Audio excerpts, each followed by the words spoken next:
beast, but you play me out. Now I'm mad as hell, and I'm full of doubt. Who you wanna roll with? Who you wanna roll with? Lefty, let's roll. Who you wanna roll with? Who you wanna roll with? Lefty, let's roll. Fill the ink jar with sticky glue. He smoked a big pipe with small contents. I'm back on the scene, it's time to get mean. I'm a lean revolution machine. We need grain to to keep our mules healthy.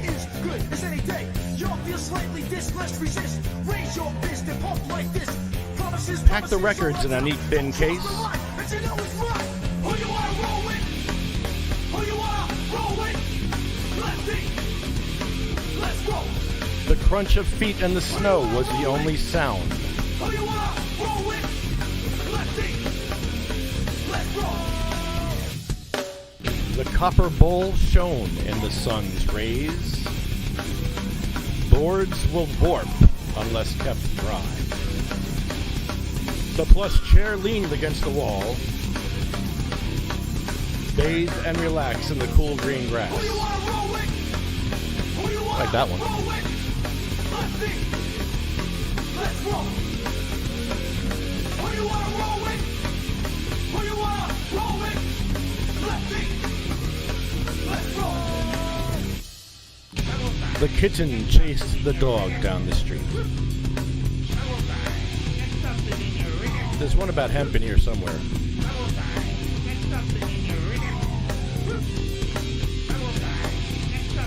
Fruit flavors are used in fizz drinks.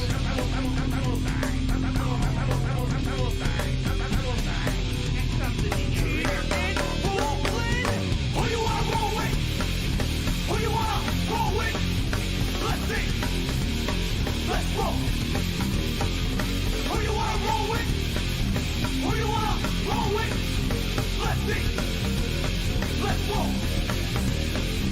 Who you wanna roll with? Who you wanna roll with? Who you wanna roll with? Who you wanna roll with? Who you wanna roll with? Who you wanna roll with? Who you wanna roll with? Who you wanna roll with? Who you wanna The bark of the pine tree was shiny and dark. Leaves turned brown and yellow in the fall. Determined waves when the wind blew. Split the log with a quick, sharp blow. Hemp is a weed found in parts of the tropics. That's one of them. A lame back kept his score low. We find joy in the simplest things. Oh, sorry, everybody. I got caught up in my testing 1 2 1 2. I don't use testing 1 2. I use the Harvard phrases from friggin' Harvard. We don't like Harvard anymore, do we? We got a problem with Harvard? Bear, you like Harvard? Bear? Harvard? No. You like Harvard? No. We don't like Harvard. No. No. No. Come and join us. Pull the mic over. We have a great guest tonight. I just want to know what you felt about Harvard, because the Harvard phrases, I use that, but I don't know if it's offending anybody using Harvard phrases. I don't know about the phrases. They're a little I don't know, bland, Yeah, to say the least. So I would assume they're very old. very old. So no, I'm not really feeling it. No, but it's better than testing 1 2 1 2. I know. I tend to use testicle 1 2, That's testicle something. testicle 1 2, testicle 1 2. The office paint was a dull, sad testicle. He knew the testicle of the great young actress. A testicle will soak up spilled water. Yeah, that works for me. Testicle is a good word. Yeah, Put that in the Harvard phrases. Let's add that one. That's good. All right, we'll start with the shock jock stuff already. See, we don't have a guest, and we're starting with the shock jock stuff already. Really? Yeah, had to get him in. Got to get him in. Let's get him in. Let's talk about bidets. Hey, why don't we talk about bidets? That's always a good con. God, please. All right, let's not go there. We have some great guests tonight, though. We really do. Carrie is going to be our first guest. Carrie is a nurse specializing in mind, body, spirit health, utilizing lifestyle and sacred plant medicine to help people come off the pharmaceutical train. Just like me, I was on pharmaceuticals for 10 years, and I was a zombie for 10 years, and I got off all that crap using cannabis, and I'm probably somebody that the pharmaceutical company don't want you to talk to, because I actually had a 2-level cervical fusion without opiates, which is unheard of. Unheard of. I have a feeling the anesthesia they gave me was actually in my system for a couple of weeks. They gave me ketamine in my anesthesia. Really? Ketamine, Suboxone, like 10, 12 different drugs. Propofol. You know they give you something to wipe your memory? So you don't remember all the pain and have PTSD from the pain when you wake up? Mm. Yeah, I don't want that pain. Is that fan on? Can you turn it? I just turned it down. It probably needs to be off. It is on. It's off? It's on. I didn't realize it was on. There we go. There we go. That's it. That's the one. That's the one. I can hear it in the cans here. Yeah, I heard it too after you said it. I said, oh, that's still on. So yeah, I went to the what was it called? The Jacob Javits Expo, the CWC. It was crazy. There was 1 million vendors there. Got some good connections. Saw Dana Beal. Saw a few people I knew. It was pretty cool. When I got on the ferry, I had my wheelchair, and my mask was on the back. And 2 people come up to me. They're like, "Hey, El Rampador." Like, "Yeah, I watch your videos." I'm like, I'm like, "How'd you know it was me?" "Oh, because the mask was on the back of the wheelchair." He's like, "Yeah, I saw the mask on the back. That's how I knew it was you." I was like, "Oh shit, Wow. cool. Making headlines, buddy. We're going to the convention together." Who knew? Nice. Who knew 2 potheads would be going to the convention together? I'm not good at crowds though. Like I couldn't sit there all day and like glad hand people all day. I couldn't. I just as much as I want to, and I want to meet people, and I enjoy a lot of the people I meet. Yeah, no. I have anxiety with some things. Not all the time, but Yeah. I had a little yesterday. That particular thing, yeah, I gotta go. When you're forced into a situation where you have to shake hands and talk to somebody about something. Now, if it's something we don't talk about, sure. But like a lot of people were just like, "Hey, come here. Where you from?" I don't want to be interviewed. I don't want to be interviewed. You don't like it? But I did give out a lot of brochures. So I did, when they did that to me and I connected in some way, I'd give them a brochure, tell them what we were about, and that interests them. A lot of the stuff didn't interest me because it was all corporate stuff that you can buy, like trays, cannabis, all the stuff that, the jars, the little jars. So they were just selling stuff. Selling it, that little grinder. Now that thing was cool. Yeah, that's pretty cool. They had toys. I had to go look at that grinder. Show the camera that grinder, because I tell you what, that thing is cool. It's a pull string grinder. You pull the string, and it's like, it's just cool. I like it. Look at that. It's just a toy. We like toys. Oh, speaking of toys, we have the biggest blunt ever here. Oh my goodness. Here, I'm going to give this to you. You can light that sucker up. Fire in the hole with that. Show the camera that thing. This is a monster. You don't understand. That doesn't look as big as it is. It's huge. It's absolutely a monster. Oh my goodness. There's 3 strains in there. No, 4? 3. 4. And we did this the other night. We had a good time. Oh, yeah. We can do it again. And here, let's have some fun too while we're here. 7:20. We got 10 minutes. So let me call. Oh, let me get this. Is this the right one? Maybe. Let's see if this works.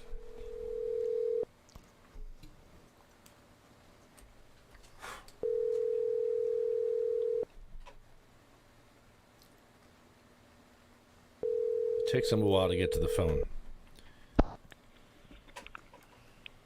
Good evening. Hello. Hey, William. Yo. It's Lefty. You're on the air. I want to spitball with you for 10. You got 10 minutes. I'll try to hang in there. How you feeling? All right? It's give or take day. Give or take day. Yeah. I've had those. Yeah, definitely. I know what Well, that. Yeah. pretty much what's going on in that regard is my health. Right. Yeah. You know, so I try to take the bullshit and give it back. I hear that. Give a little bit back. Take a little bit. Yep. Yeah, not every day's a perfect day. Hold on. Let me fix my audio here. That's why they call it life. Boom. Boom. Oh. You gotta flip the hand. You got to flip the what? The hand. In playing cards. Oh. Flip the hand. Flip the river card. Yeah. Well, I hope cannabis helps your pain because it's helping mine lately. And I'm in a lot of pain. Yeah, it does.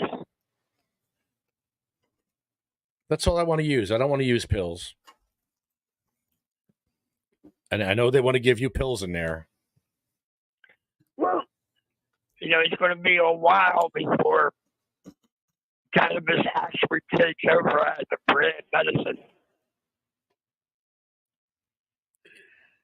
Yeah, with cannabis, it's It's scheduled. building momentum for the needs for. Yeah, Schedule 3 is going to change everything. You know what I mean? So, I mean, they've known all along Oh, they lied to us, William. that God created cannabis. It didn't come from aliens. They're still looking for God. They want to lock him up. Biggest pot grower around. Yeah, but in my heart of hearts, I believe Jesus healed with cannabis. Well, yeah, it was in the Bible. It was lost in translation. If you look at the recipe for anointing oil, it calls for a pound of cannabism. It even sounds like cannabis. And cannabism is just Yeah, it was part of the it's a plant. It's a ritual. It's a reeded plant. That's all it is. It's a very vague definition of a reeded plant. They took it as calamus. It could be sugarcane, but we all know what it was. It was cannabis because they wore it. They wore hemp. They wore hemp. They used it for textiles. They used it for a lot of stuff back then. Man, Israel's making that headway. Breaking ground. Jim Miller put a timeline out of why home grow is not legal in New Jersey. It's broken. No one's trying to fix it. Because there's certain people or certain groups that are making all the money, capitalizing off the bullshit. Well, I had a couple of dispensaries reach out to me after I testified about wheelchair access, and they were shocked that there's no regulations for that. And so they want us to help them to comply. I don't know if I read you the letter. So we have to go to a few places and help them comply. And it's very easy to do. You just spend a day in a wheelchair. Well, in certain states, you can run it through the judicial system. In certain states, you can't.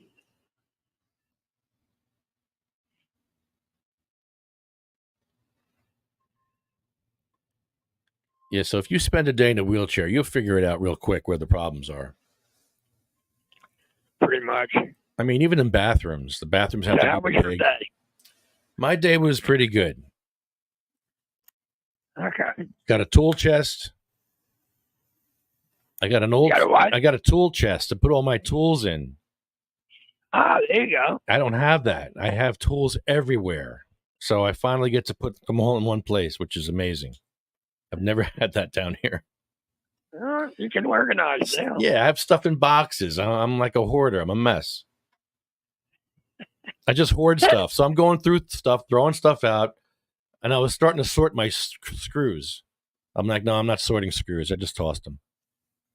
Bear watched me sort screws. He's like, It's no. amazing what you're going to find now. I found some good stuff. This is the beginning. I found a gun. Later. Really? I actually do have a gun. It's a Disney World gun from Pirates of the Caribbean. I have one. And where's that at? I'll show it to you. Yeah. Maybe you could put it on eBay. It's, you know how old it is? It's like I don't care. Go get it. it's like 45 years old. Okay, go get it. I'm gonna go get it. All right. You host a show. Ready, go. Yeah, this is pretty much what they gonna get. Come on. William, all right, William, you're going to host a show while I run out to the garage. You host a show. William, ready? 1, 2, 3. Be funny. Go. Hi. I'm loving your energy. I'm loving it. I'm loving your energy. I don't hear What are you doing? Now Lefty has to run real quick and grab something. That's why he had to take his headphones off. He should be back momentarily. But to the people out there listening to the pod, how are you guys doing out there? Hope you're having a wonderful day or evening. I know I am. It's nothing but blunts and fruit down here right now. Bit of White Castle, you know, gotta eat. Oh, here comes Lefty. And he's back with the musket. This man got he got a half a musket. He's just missing something? Man got a half a musket. It's just missing the front.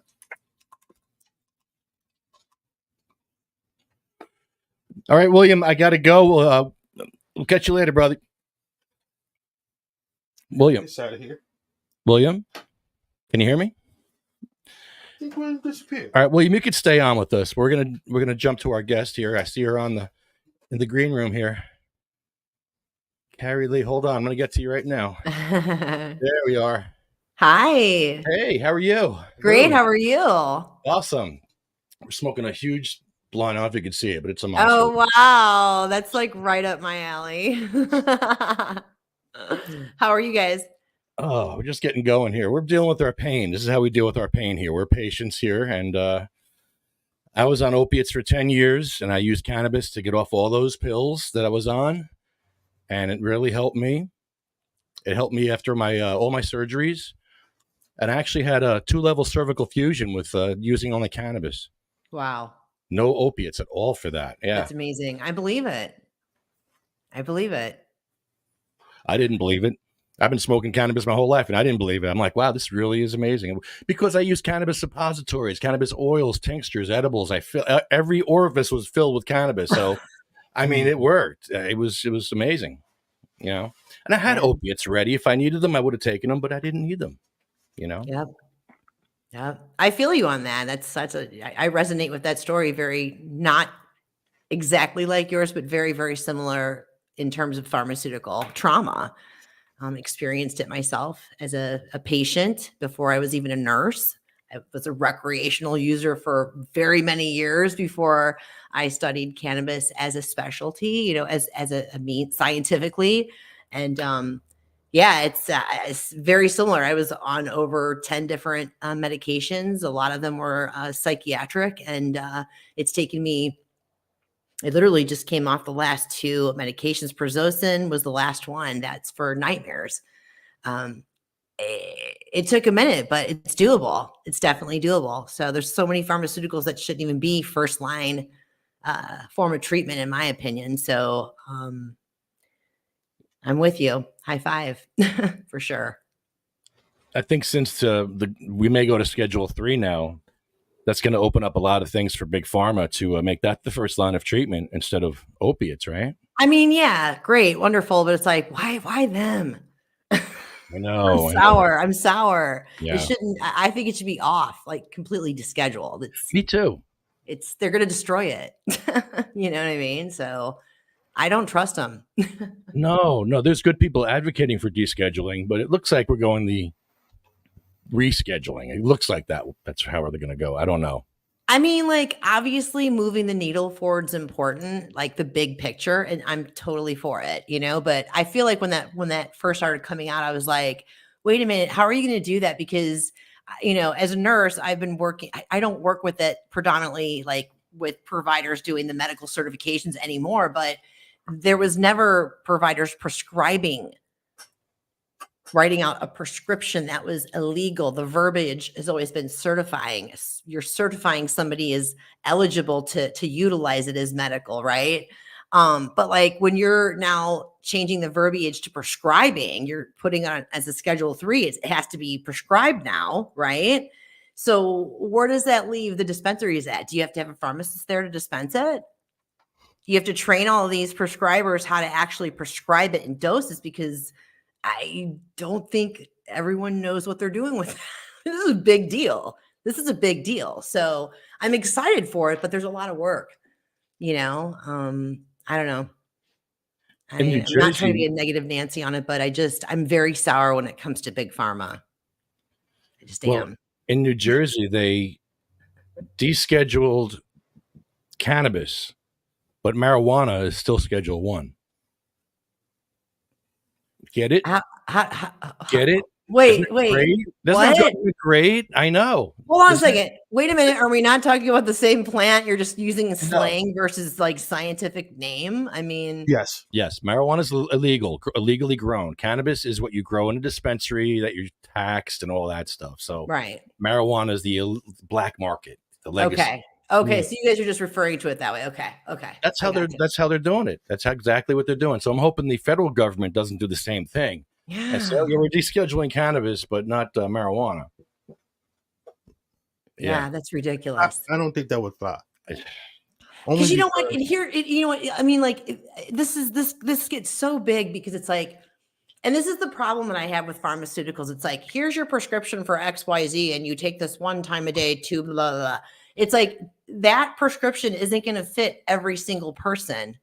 This is true. Needs or goals. You know what I mean? It's the same thing with the plant. You know, I mean, some people want to grow their own for really good reasons, and others are like, they want nothing to do with it. They're perfectly fine, you know, walking into a dispensary. It's just like, it makes me so mad, the level of control, to the point where it ruins it for everybody. You know, it's like, it's a plant. Let it be a freaking plant.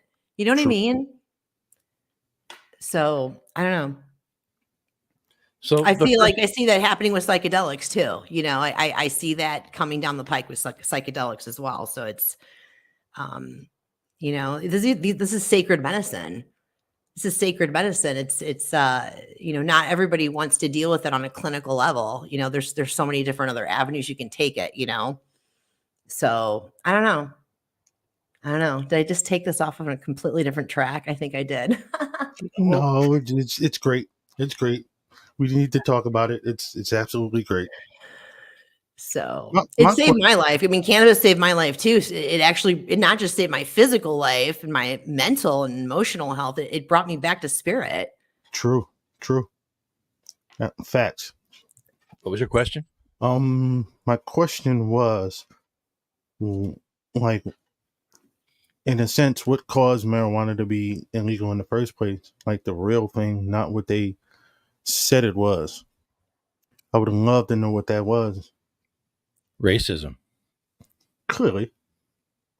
Yeah. Now, if we go back and revisit that, would that be the one thing to change it all? Like, being serious. Like, It was legal. Like, should we go back and revisit the reason why it was, outlawed in the first place? It was part of the pharmacopoeia back in the. Yeah, they used to use it for a lot of different They things. used it all the time. Hmm. Until the black people started using it. Mexicans and the black people. All right, you want to go there? I got something for you. No, I want to know because what I heard is a little crazy. But Well, yeah, and just the propaganda that they put out, like literally making it such a racist thing. It's despicable. It's disgusting. mhm, You know, it's literally brainwashed society for decades and decades. You know what I mean? absolutely. Okay, Harry Anslinger was the nation's top cop during the 30s, 40s, 50s, 60s. And he used to go in front of Congress and say stuff like this in front of Congress. And they ate it up and they passed laws based on Harry Anslinger, the nation's top cop. But he used to go in front of them and say, marijuana influences Negroes to look at white women in the eye, step on white men's shadows, and look at white women twice. Oh my God. It's There, disgusting. it gets there. It's Reefer makes darkies think they're as good as white men. Yeah, that's exactly what I heard. The primary reason to outlaw marijuana is its effect on the degenerate races. This is what was. I mean, can you believe that was acceptable to even say that? I mean, I just like it. Yeah, it's crazy. Just imagine if we go back and revisit that as a reason to just deschedule it completely. Well, What would they have to say about that? Like, what at this day and age, what would they have to say about that? Yep. Absolutely nothing. Nothing. Nothing. They couldn't say a word. Now, give me a real reason why it's outlawed. Well, and let's talk about that guy, Henry, good old Henry. What was happening around that time? Alcohol was coming off of prohibition. Mm-hmm. Yeah. So, and that was his meal ticket for how many years, man? He didn't have a meal ticket. He had to go after something else. Right. Cannabis was the next thing to nail and go after. You know, it's not even just like the medicine that we were using for. They at one point our government was like basically making it a law. Farmers had to plant X amount of acres of hemp. To produce sales, to produce things for, the Navy and the whatever, and to feed our animals. And that was taken away as well. I mean, as a nurse, I can look at the history, you can look at the history, the data, the rise of cancer, the rise of cardiac disease, the rise of obesity, the rise of autoimmune illness. It follows the trajectory when it was completely pulled off of, not just using it as medication, but it was pulled off of our livestock, wasn't eating it anymore. What do they feed our livestock now?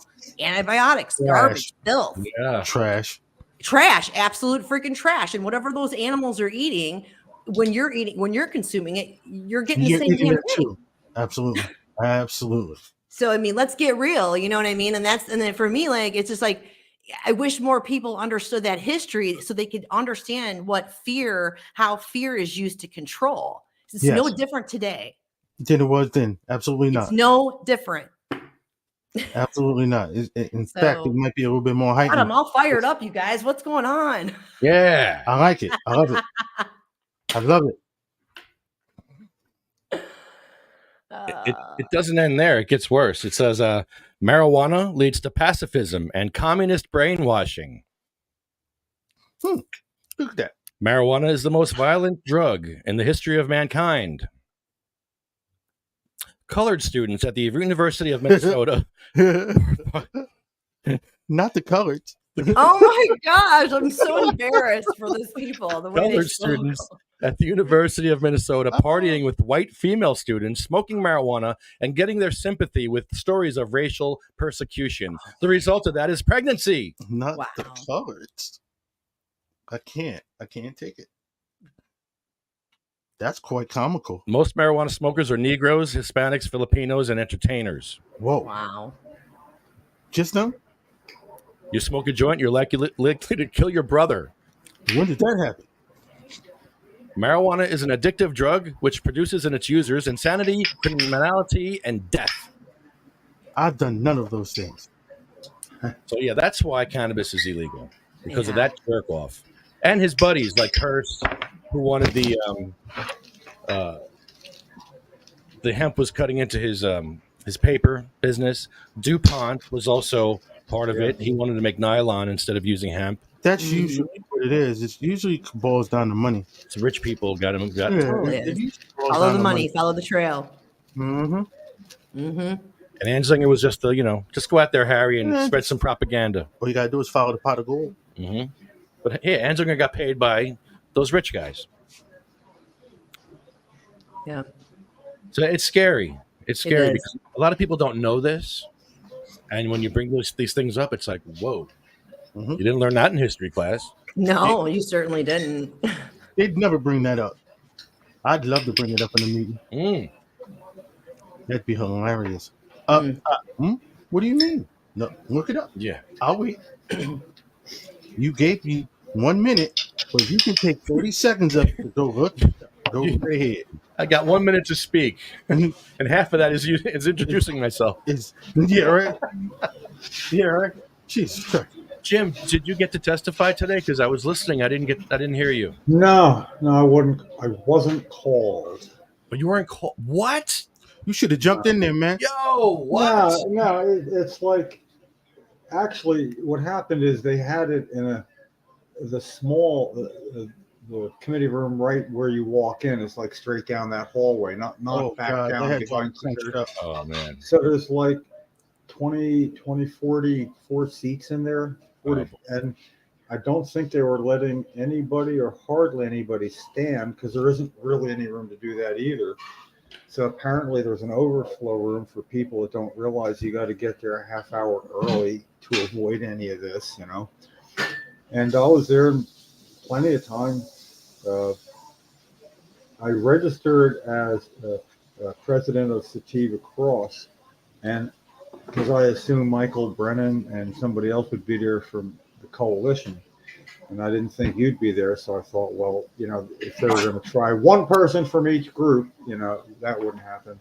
Carrie, Jim was testifying for the mushrooms today in New Jersey. There was a bill about mushrooms. I love mushies. That's so good. Thank you, Jim. Yeah, well, I was there to testify in favor of the bill, but against it moving any further, because it was written by the same guy, Senator Scutari, but as Senate President, he's blocking the Asian homegrown bill for he hasn't blocked it for the full 3 and almost half years. It started with Sweeney and him, but Sweeney was Senate President, so he got the credit for blocking it, and everybody went to his place to protest.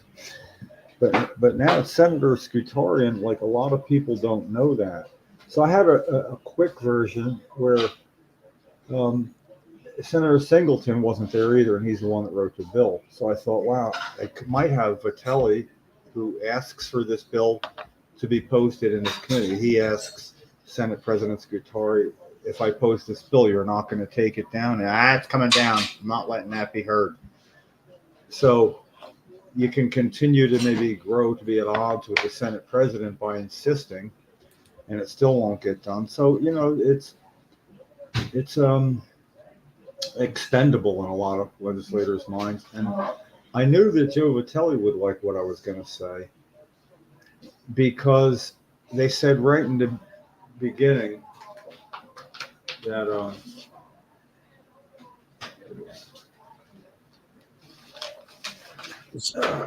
So yeah, Carrie, we have some issues in here.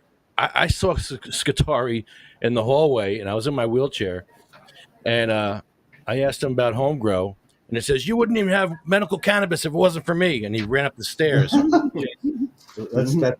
Wow. Yeah, we wouldn't even have lack of home grow if it was for you too. I'm just saying. So that's Although what but when he gets 6 plants passed in a bill passed in 2009, and then somehow is against it, I feel patients are owed an explanation, and there's never been one coming. Not since it was taken out. Scutari knew why it was taken out then, couldn't say. Best intelligence says it was Governor Corzine. I don't believe it was, but I don't think we should have to figure it out. We should be able to be told that, that because it's not Governor Corzine anymore, So kind of bothered by all that. But here's my My It's your opening- issue, right? They were starting this mushroom thing with home grow for the. Well, we don't know who's growing. that got mushroom. yanked. That was yanked out. That Okay. this bill was voted on today too, so it passed. But home grow was out of it for now, so they could get this passed. My guess is, yeah, then we can put it back in later. And all, come on, you can't fall for it 3 times. Right? Okay, patient, no home grow. Adult, no home grow. Hey, psilocybin. Here was my in. I would have said, but I do have a couple of concerns after saying I support it.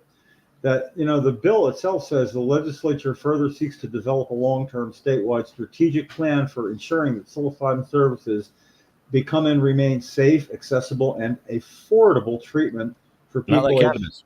21 and under. Okay, affordable. You got to define that though. Now, Yeah, in please. any bill language, they define everything. They put a word or a phrase in quotes and then means, and then they describe it. $100 aids, proprietary so- mushrooms. 19 times $70. they did that with concerns. Psilocybin product means psilocybin producing fungi. Preparation session means in-person remote meeting, but my problem is they never defined affordable. So as I would have said is it's ambiguous and subjective. Affordable to one is not affordable to another. So I would have been like, how about a number per session? Is it going to be $5, $10, $20, $35, $50? I mean, a ballpark, a guess, a hypothetical example. How many times a week is the treatment? Is it many times a week? Now other people already in the committee were picking up on that. How does that work out there? What's that? Carrie, how does that work? When you have mushroom treatments or anything, or It's how does all that- different. Well, in Florida, it's illegal, Okay. so it's a But no-go. then, okay, treatment, it's being passed as a treatment, a medical treatment, but not medicine. And they say something that I need to find out. It wasn't saying it would be legal to grow mushrooms. It said it would not be unlawful to grow mushrooms. And I'm like, that's like a double negative. Why would they phrase, instead of legal, it would not be unlawful? And I'm like, well, would it be unlawful for patients to grow? Okay. Can you prosecute? Would it be unlawful for patients? Well, we don't even refer to it to growing. It's not growing. They grow themselves. It's possessing live plants would be against the law. Yeah. You could possess the plant when it's dead, but not alive. And it's just, CDS. but, It's still what I CDS. also had was my well-written, stapled I love together, I love that. I was giving that out to people. It was amazing. a timeline. Well, New Jersey, a medical cannabis home grower outlier state, and it's actually well done. Nothing. There's so much more that could be put in it, but it had to be. It's like 560 words. Starting January 11th, 2005, Nick Sartori introduced the bill. Blah blah blah. They've been holding us back since 2000. It needed an explanation up top about. It sounded like I was writing a what do you call it, a book on something like how a bill becomes law. Identical versions of the bill must be passed in both the Senate and the Assembly before any bill can become law.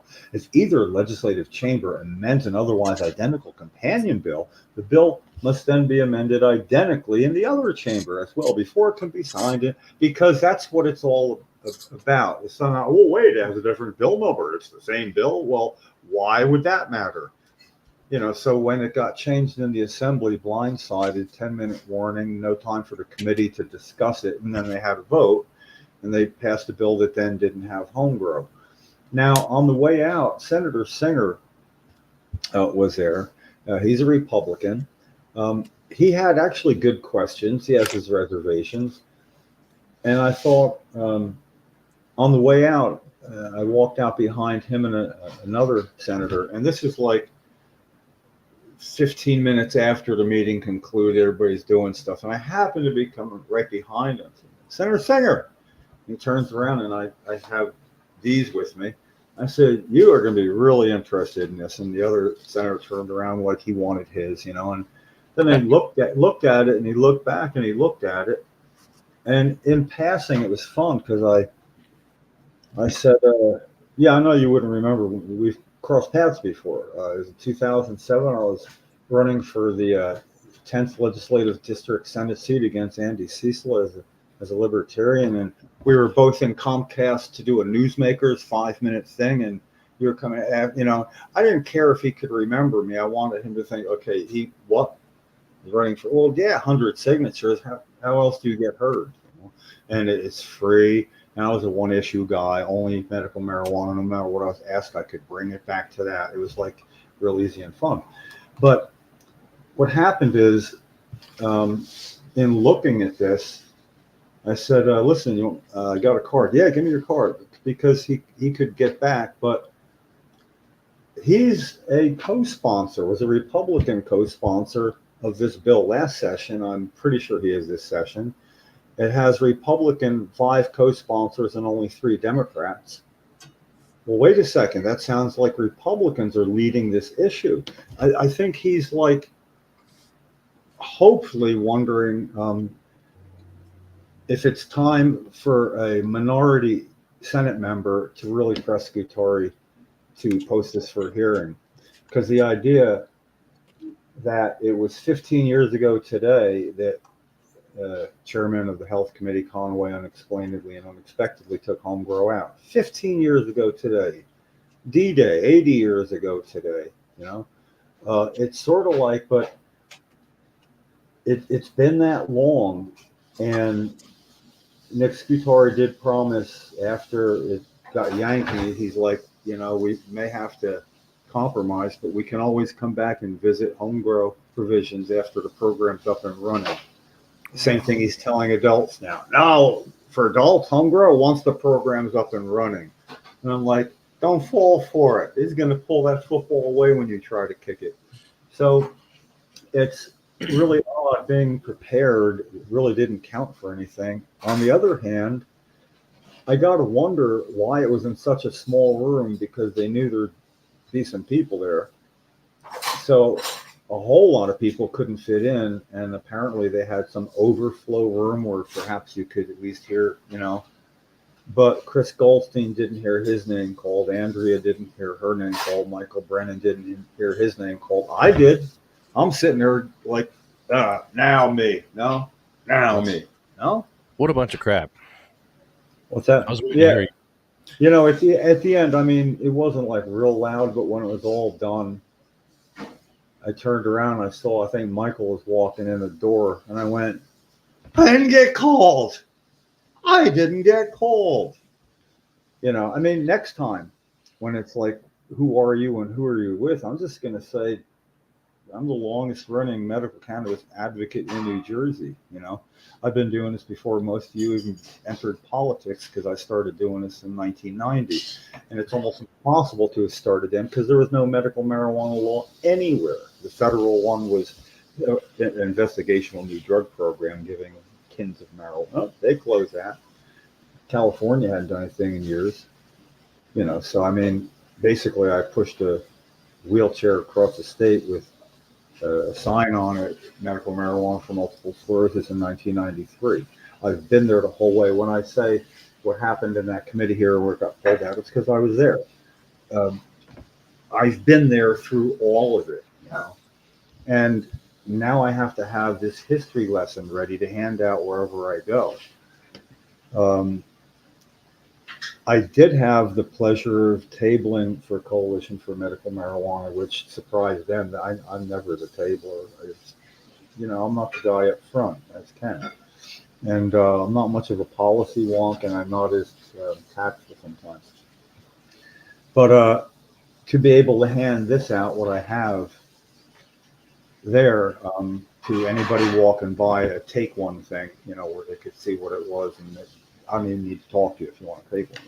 How was your legislature down in Florida? There's no home grown here, and they have like THC limits down here. But for me, I'm not happy with it, but it's something. it's definitely something. It's better than nothing. I mean, I originally got my start as a cannabis nurse in Iowa. Okay. Back in Yeah. 2019. And that state still refers to their medical program as a cannabidiol program. They won't even acknowledge. Yeah, look at his high eyebrows. They don't even have flour. They won't allow flour in the dispensaries, but they allow like concentrates, vapes, pills. Somebody else It, did that first. The it's New just York.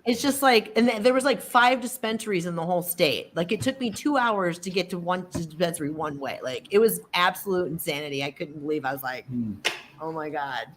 It was wild. It was wild. So So you guys, what's going on in Florida as far as the improvements, obviously, that will need to be made? How do you find that process, trying to get attention for the well, cleanup I bill? don't have exact facts, but I know that like the infrastructure in Florida is already set up for adult use. Like the business is there, the infrastructure's set, it's been ready to rock and roll. And like once again, they're trying to, pass adult use and it's already being slammed out. The governor doesn't want anything to do with it. And even with this proposed rescheduling, to Schedule 3, it's still basically like, no, like I feel like it's becoming an island. I feel like Florida's becoming like we're gonna end up being like our own country. Like it's kind of scary. I'm not.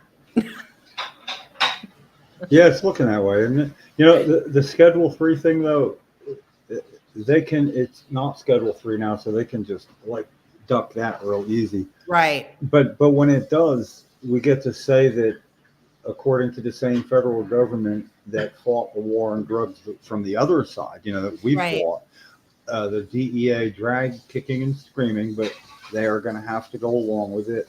And because they know they have to let go of that. It has no known medical use. It's like ridiculous. So then you get to say in Florida that to somebody, every prescription medication you or your family's ever taken, according to the federal government, this is scheduling now, is far more dangerous than cannabis, more addictive, more likely for abuse, and basically they're in the position to say for pain, when you try to limit opiate prescriptions, the synergistic effect demonstrable between cannabis and opiates, people think it might be like too much. And it's like, no, they're not mutually exclusive. They are the opposite of that. They are synergistic. And, it's like I use my hands seldomly, but it's sort of like if you needed 10 units of an opiate without cannabis. Well, here's the science of it. Here's I'm going to bottom line it for you. It's really easy. Cannabis doesn't affect your respiratory center. Okay. The autonomic nervous system. Okay. Yeah. Opioids can shut you down and stop your breathing. Cannabis cannot. Mm. It's that simple. Well, yeah. It's that simple. It cannot kill you. Like, yeah, I mean, I've heard it's never killed anybody for a lifetime and a half, and somehow that, while it is impressive, doesn't seem to. It's almost like people think you're kidding when you're not. They do. They don't believe it. And then when you get accused of, you think it's good for everything, and it's like I don't want to nod my head. Yeah, you say that like it's a bad thing, Yeah. It's it's. I like the idea of July 10th for this reason, that it's really good to talk to somebody from another state that does know what's going on there. Yes. And, we've crossed paths, not at the same time, going down this road here. And I don't know if it helps to have us in New Jersey warn people, here's what you might run into, or at least if there's something, here's what worked here. But in theory, I like the idea of people in various states becoming aware of where everybody else is. Because I was the one bitching about when our program was, we had Governor Christie to implement our program that he was inherited as he became governor, and he did everything he could to make it unworkable and to stall it. But what he did was saying, we're not going to be like the Wild West of Colorado and California. Remember, Lefty? How much did he say That's how about the Iowa government was like too. That Colorado, this California? can kill you. It's so dangerous. I'm like, are you Mm. kidding me? You're speaking like this is archaic. Like Yeah. there's no research. There's no research. And I'd send them like there's Ah. literally 10,000 freaking articles. Well, it's not from the States. Who cares? Science So- is science. So that's why. Yeah, because you're not being paid. You're not being bribed. The FDA, like, you know what I mean? It's just Look, we had so much of that here 20 years ago that my late wife Cheryl, who had multiple sclerosis, and I got her to the State House, announced in the Star Ledger she was going to commit an act of civil disobedience, which was from her hospital bed after I lifted her in, because there's never been any tests. No tests have proven it works. No tests have proven it doesn't. yeah. Oh, hey, if you think it doesn't, I'll join you hand in hand. Let's demand tests. Prove if you're right. But nobody really wanted to. So we did a test. It was a matter of the media did show up and that they saw her incredible stiffness getting in. And then I opened up a can of Coca-Cola so she has something to drink they know wasn't adulterated anyway. And then I gave her a tincture. And her spasticity miraculously disappeared. She was all like loose. Aw. Instead of you move one arm and the others tighten up and the legs tighten. Okay, it was a test. And then what I got to say at the end is, well, it wasn't a double-blind, placebo-controlled clinical crossover gold standard test for sure. There's only one person. And but what I need now is verification, because the state police stood down and didn't interfere. They knew what we were there for. They stood Wow. back. They even went back inside like we don't want to see it. So when I went and turned it in, because the only way to prove that this test worked, what was it? Well, it was either Coca-Cola or what she took in the other. So I needed to have that tested, and I thought they refused. State police refused to take it. And then we had somewhat of an argument on ABC TV because there was a camera right there. And so, what would you have me do with it? I'd have you have it tested and do whatever your law dictates you should do. Well, why don't you go have it tested? I mean, it was this bizarre Wow. thing. And they refused to test it. Almost like otherwise, they would have had to, one, do something about it. The woman could all move her head and shoulders from a hospital bed out in front of the State House. Nobody ever seen a hospital bed outside. It's a very good visual.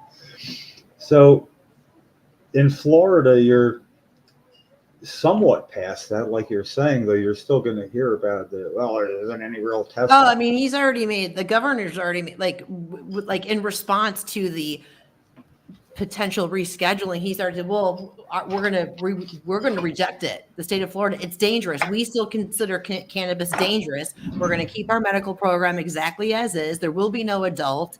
It is what it is. You know what I mean? So it's just kind of like, yeah, I wish I didn't know what you mean, but I know. yeah, I hope one little bit of anything we're going to say here might just flicker something that would cause you to transfer it out to what might be done in Florida, because I wouldn't say anybody could have been up against a bigger brick wall than Chris Christie, but I could probably learn a thing or two about the horror of Florida from you. Yeah, or Iowa. Yeah.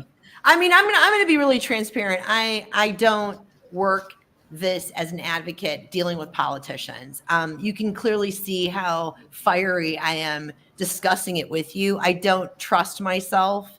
Not to completely lose my shit. I work from the underbelly with the patients and like from the underground and just get it done in that manner. I'm not in a place where I don't trust myself. You're in very familiar. I give you props, all of you.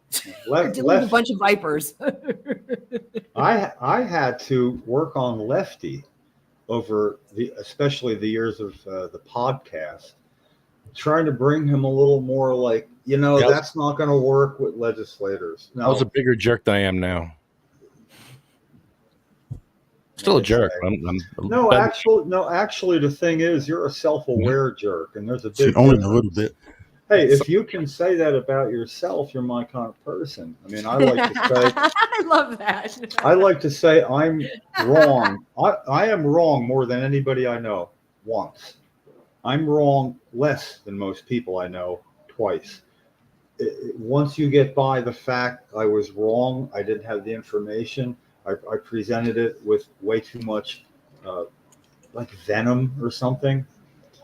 So I spend so much time working on myself because I have. It's talked deserved with, sometimes, though. with Like in these towns would ban medical cannabis, and these are towns where you can't get it anywhere else. You got people in wheelchairs that can't get their cannabis anywhere Yeah. else, and it's like the ignorance. And yeah, A zip sometimes code should not determine access to medicine. It's absolutely ridiculous, and it's that way. Medical refugees. I mean, that has been a thing, right? It's horrible. we've had refugees leave New Jersey because they couldn't get their cannabis. Absolutely. well, especially with 3-4 examples of people relocating to Colorado because of children, and Absolutely. it wasn't all looking for like Rick Simpson oil for Dravet syndrome, epilepsy, childhood, but Diane Farnbacher and her husband, who any state would be glad to have,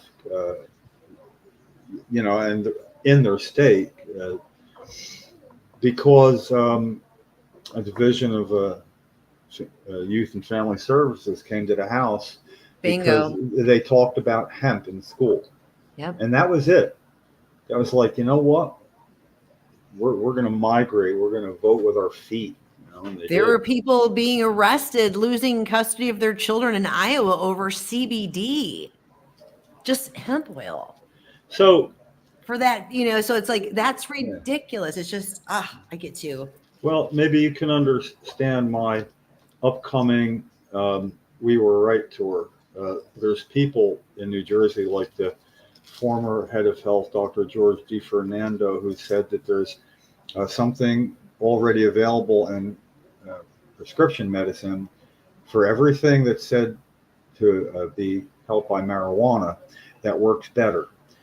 And I'm like, finally, my God, I'm so happy to hear that, because Cheryl's tried 19 therapies between medicine and other things, physical, mental. None of them work. So you must know something we don't. Yeah. What works better than cannabis for tonic spasticity in MS patients? Now, he's a doctor and he can't tell me what works better, just that there is something. So then I turn it back on him and go, you're telling me that you know something that'll help Cheryl, and I'm not gonna tell you. What's that? Yeah. So but we just showed up and had to hammer away. And it just seems that I didn't have other states to point to with a lot of stuff, because it was just, but there is stuff to point to now. And even Florida, well, they have Zoom meetings. I mean, y'all in Florida know how to do Zoom meetings, right? Oh, if sure. If you're a legislator, you don't have to go anywhere. You don't even have to wear pants. You can just be like you're with somebody and talking, look right at them. And unless you need to smell it, you can do all that from your office. Mm-hmm. So why I love these United States is we are united, but able to control our own state destiny to the point that we can, which means that we might try something another state doesn't, and that other state can learn from our experience. They can learn from our history. Absolutely. But they refuse. Mm-hmm.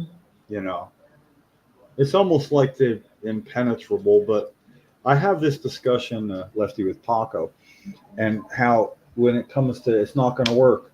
And so you got to define not going to work. See, if it's not going to change what I need changed, if it changes the landscape, it worked for something. It takes a lot of body shots before they start guarding down here and you knock them out. So you need to be good with a different definition of failure that other people lose, because if you can't stop it, doesn't mean you do nothing about it. You can give somebody some baggage. I mean, in New Jersey, Congress assemblyman that's botched things up for home grow being a reason it was taken out. He's now running for an open congressional seat here, because in New Jersey we have our state elections off year from federal. So you can run for a federal position, a legislative position, and lose and still keep your day job, in New Jersey. But it's the guy that is hard to catch, Herb Conaway. And he's running for Congress, and as such, there is a good presence at in his hometown, where Moorestown Day, where I handed out information contrary to what he says about, and to the Democratic table there, and explained this is going to be a problem. He cannot run for Congress and not deal with this. I'm going to see to it. And I told him, I said, this is a Republican table on the other side, about 8 tables down. I'm going down there after this, So, and I did. So at least now, I think I can, as a Republican against a Democrat, Democrat's going to win anyway. It's the way New Jersey works. But if he's going to win anyway, why should I do this? I want to give him some baggage. I want to give him a scar. I want to be that fly that knows right where the middle of your back is, and I want to bite on it there. And because I can't bring you down, that can be annoying. And I think you could too.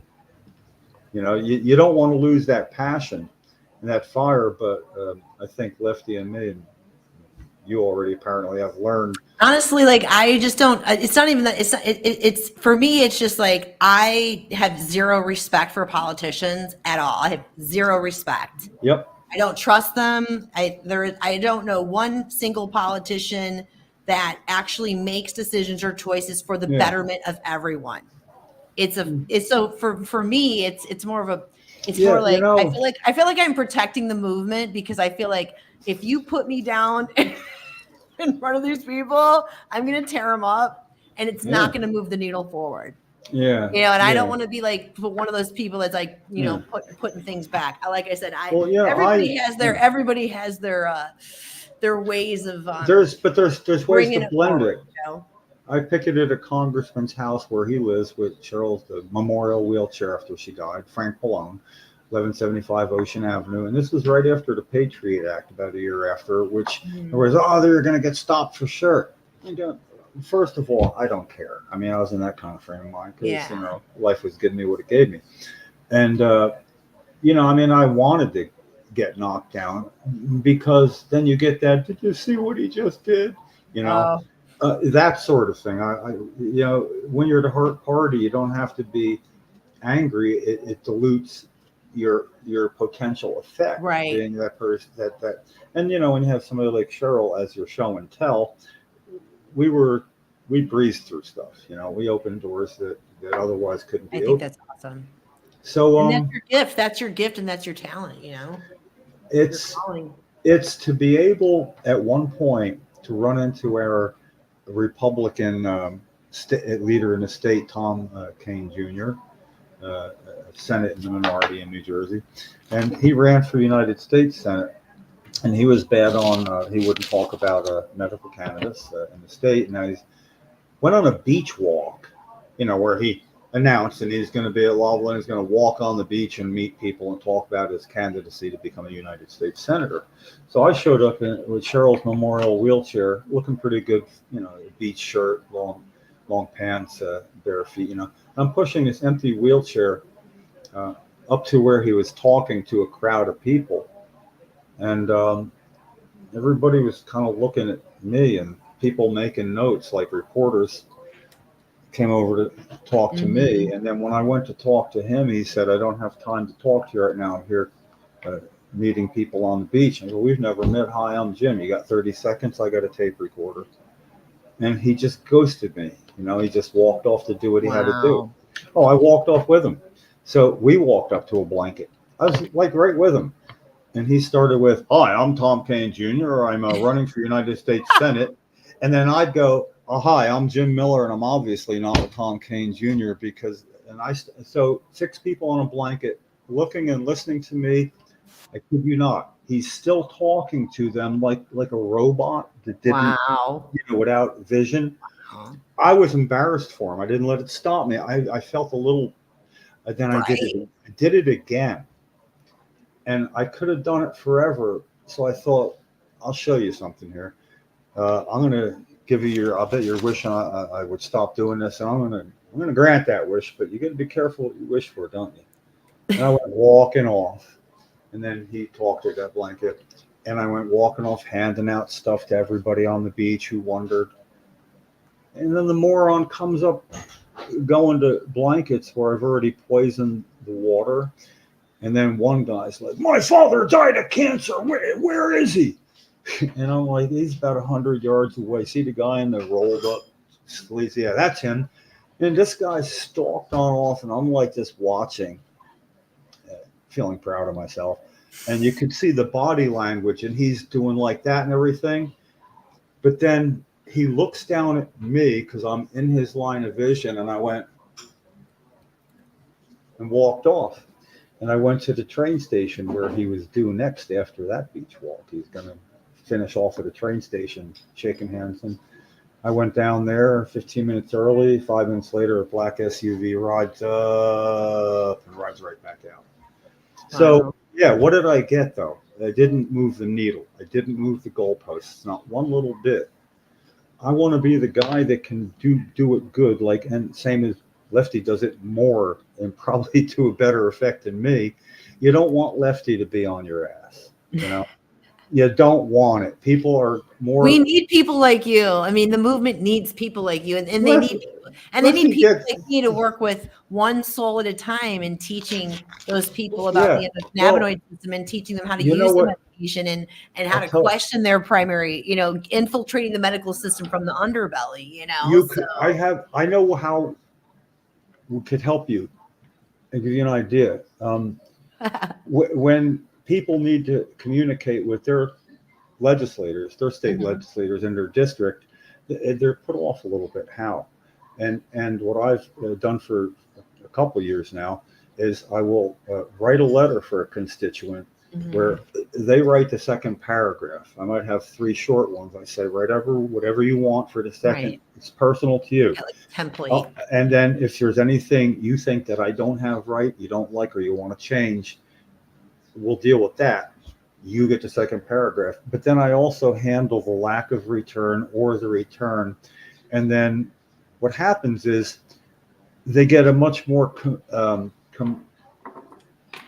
cohesive argument coming in. You're not going to say, "What gives you the right to tell me I can't do that, man?" You're gonna come in with, you do that, and somebody else presents it because they have to deal with a constituent. But It doesn't end there. What happens is you develop an email trail that there it is.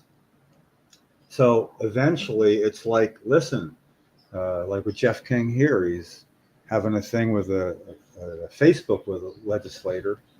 And the legislator who was his senator said, "Instead of trolling me here on Facebook, why don't you hit me up legit at the office?" And he got back, I tried 2 emails. He actually wrote, because he showed me, "Jim Miller told me you might do this, so the letters that you didn't answer are posted on letpatientsgrownj.com."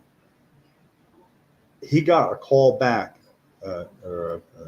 back in 5 minutes. "Listen, we need to meet."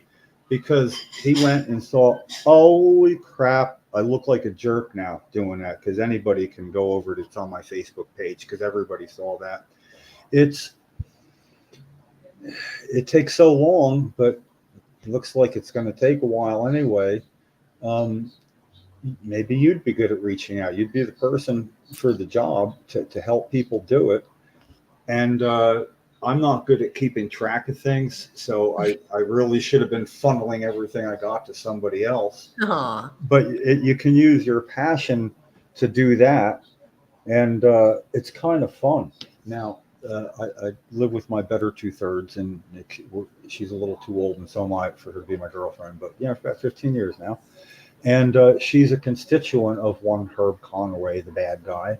So she has an email trail going in 2019. It's all, and it's coming back to bite him in the ass now, because the Republican candidate running against Herb Conway, who has this email trail going back to 2019, is going to have his Republican opposition with Kathy D. That's her initial, Kathy D's email trail, and he's going to have all that. And you know, it's right there. It's going to be real. So you have to have so many lines in the water fishing Right. because so much doing. But you know, you don't have to be the one going out and we have Ken Walsky, Chris Goldstein, Bill Caruso. We got guys here that are the ones that when you're the one banging on the door, they'd rather open the door for him. But these are the guys that are going to get the make sense of it all. And I hope you'll be in it for the long. There's no, you can't quit. You can't. You got to do something. I will always be an advocate and a teacher Yeah. for the plan. Absolutely. Absolutely. But you can teach people to teach. I really like the fact, the difference in the people that did get letters. They did like playing that game, but I come and go in cycles. I mean, I get overloaded, and I got to step back and take care of other stuff. So Yeah. Lefty's an Energizer bunny, though. Well, it's a gift. It's a gift. I don't think he sleeps. I really don't. Mhm.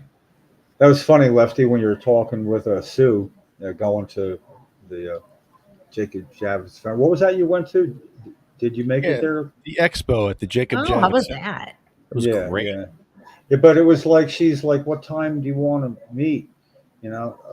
Get there at 11 maybe or something? No, it starts at 9.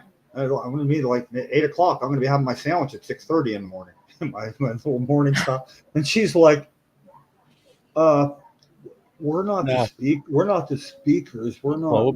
We don't need to get there. No, I like to get there from the beginning. It was funny seeing her face though, which is also what I like, because you can look at somebody's face and they don't know if you're looking at them or not. That's why I love Zoom meetings. I mean, I can look at whose face I need to see while I'm saying something, and I just love watching expressions. Not so much people. Not we're going the same way, but the ones going the other way. You're finding the joy in Zoom. You notice somebody wincing a little bit, and it's a study in studying people and their mannerisms and knowing when you got them, Yeah.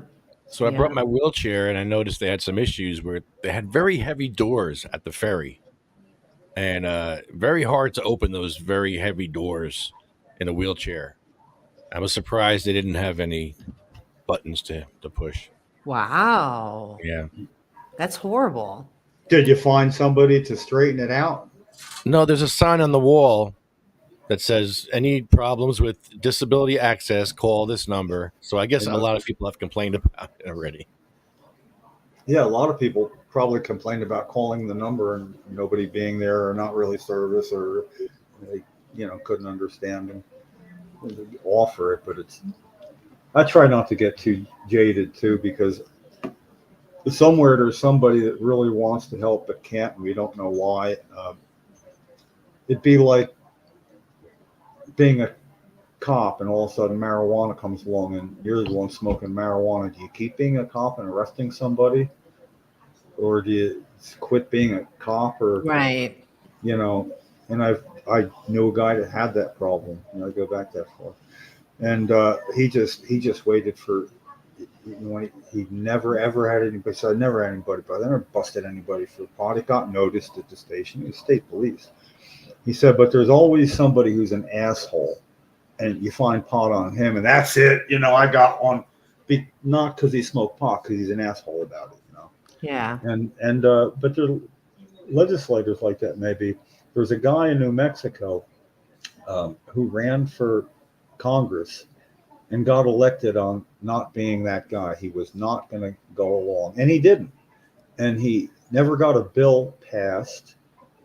He rarely got anything done, and he was a two-year congressman, one-term congressman. He couldn't get reelected. So the same people that sent him there fell for he got nothing done. Well, he got nothing done because there was nothing from his party's platform, that he could get done. Right. He didn't get the committee assigned. He was in the minority. Whatever I get. Obviously, it must have been a Republican majority then. And so he never got anything done. He didn't get the good committee assignments. I don't know if he even got any. But, you know, I got to accept there's things that I don't know, and I'm never going to know about how they operate. And somehow it gets easier for me to know that and find where somebody can help. Geez, that little bit of common ground somewhere.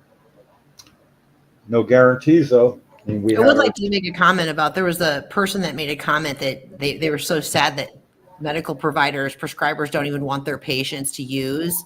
A lot of them don't want them to use it. I just wanted to touch on that because I feel like a lot of that I hope that actually changes. Yeah. I hope that actually changes if the rescheduling does go through, because it's just like, if you think about it, and you guys know this, it's the medical system is on the government's teat. It's welfare. I mean, the whole reimbursement system is basically welfare. You know what I mean? So it's just like, you know, even as a registered nurse, you know, I was fortunate enough to work for a facility that was privately owned, long-term acute care center. Where in Florida? It's a big state. It helps me to know. I'm in Vero Beach. Oh, okay. But I'm talking about when I was on the still floor nursing. I haven't done floor nursing since 2021. But no, the whole thing is like, it's because it's, you know, because of the reimbursements, the insurance reimbursements, right?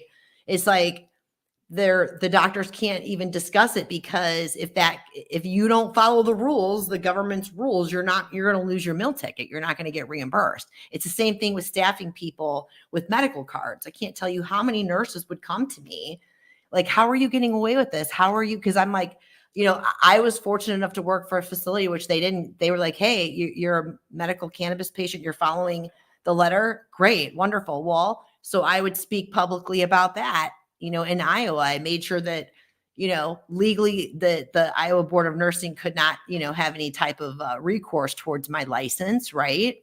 The laws weren't written saying that a nurse couldn't have a medical cannabis card. I'm just saying, my point is like, it is that I hope that that's relieved. I hope that as that changes, if that does go through, that will lessen for the prescribers. They're going to have to go through training. You know what I mean? They're going to have to go through a whole level of training for that. There's so much to it, you guys. But anyway, I hope it brings relief, you know, for the patients, you know, because, you know, that's something that I would teach patients too, how to ask the questions, how, you know, even myself personally, coming off the prescriptions. Oh, you don't need a refill on this? No, I don't. Cannabis is helping me come off these. Huh? What? Say what? I mean, so anyway, I just wanted to bring that up because I feel like it's important. What is available in Iowa? What do patients need most in Iowa right now? What do they need most? Right. I mean, what do you mean? What do they need most? They need a real program is what they need. Yeah, because we're having Cannabis Patient Awareness Day on July 10th, and we're talking to states all over, trying to find, you know, what each state has issues with, and some of the states have really crazy. I mean, they need to call it an actual cannabis program. It's referred to as a CBD program. They need real flower.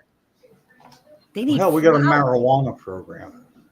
We don't have a cannabis program. We got a marijuana program. Well, that's what the guys are saying. I'm just like, what? Like that terminology is so inappropriate. Like, does insurance pay for CBD or anything cannabis in Florida? Because I thought you said something about no. I know in some states, and I don't know the states specifically, but I have had colleagues that have been able to submit like the receipts for the costs of paying for their certifications, and also receipts for the product into like their medical reimbursement program. Yeah.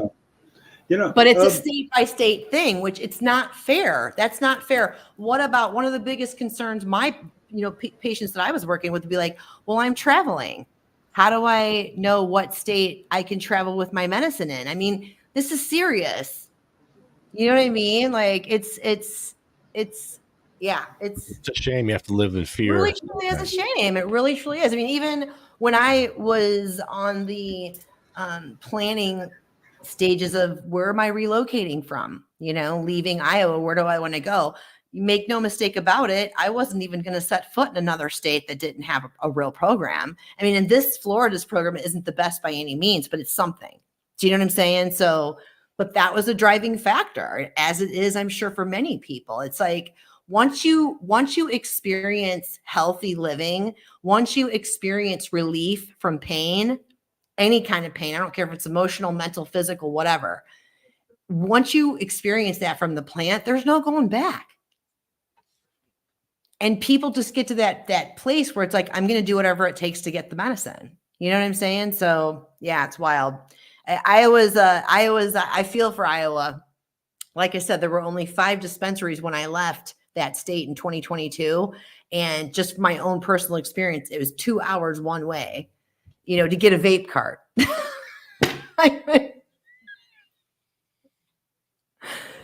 I mean, you know, I carried the card mainly for protecting my nursing license, should I have ever had to come into that situation. And I was prepared to do so if I had to do so. Because at the end of the day, I'm a human being before I'm anything. We all are. Yeah. Every single human realize being in this country, in this world, should have equal access to that plant. Should. I mean, it's a lofty goal. Coulda, woulda, coulda, I know. However, but you approach lofty goals the same as one that is easily accomplished. It's just moving the needle. If you don't get the ball across, you got to be part of a team player. You got to have that attitude. Yeah. And your body punches don't get noticed or anything. But as to Schedule 3, and a lot of, well, you know, it's all going to be now. Big Pharma's going to get that, and it's like yes, yes, yes, yes, yes, yes, and yes.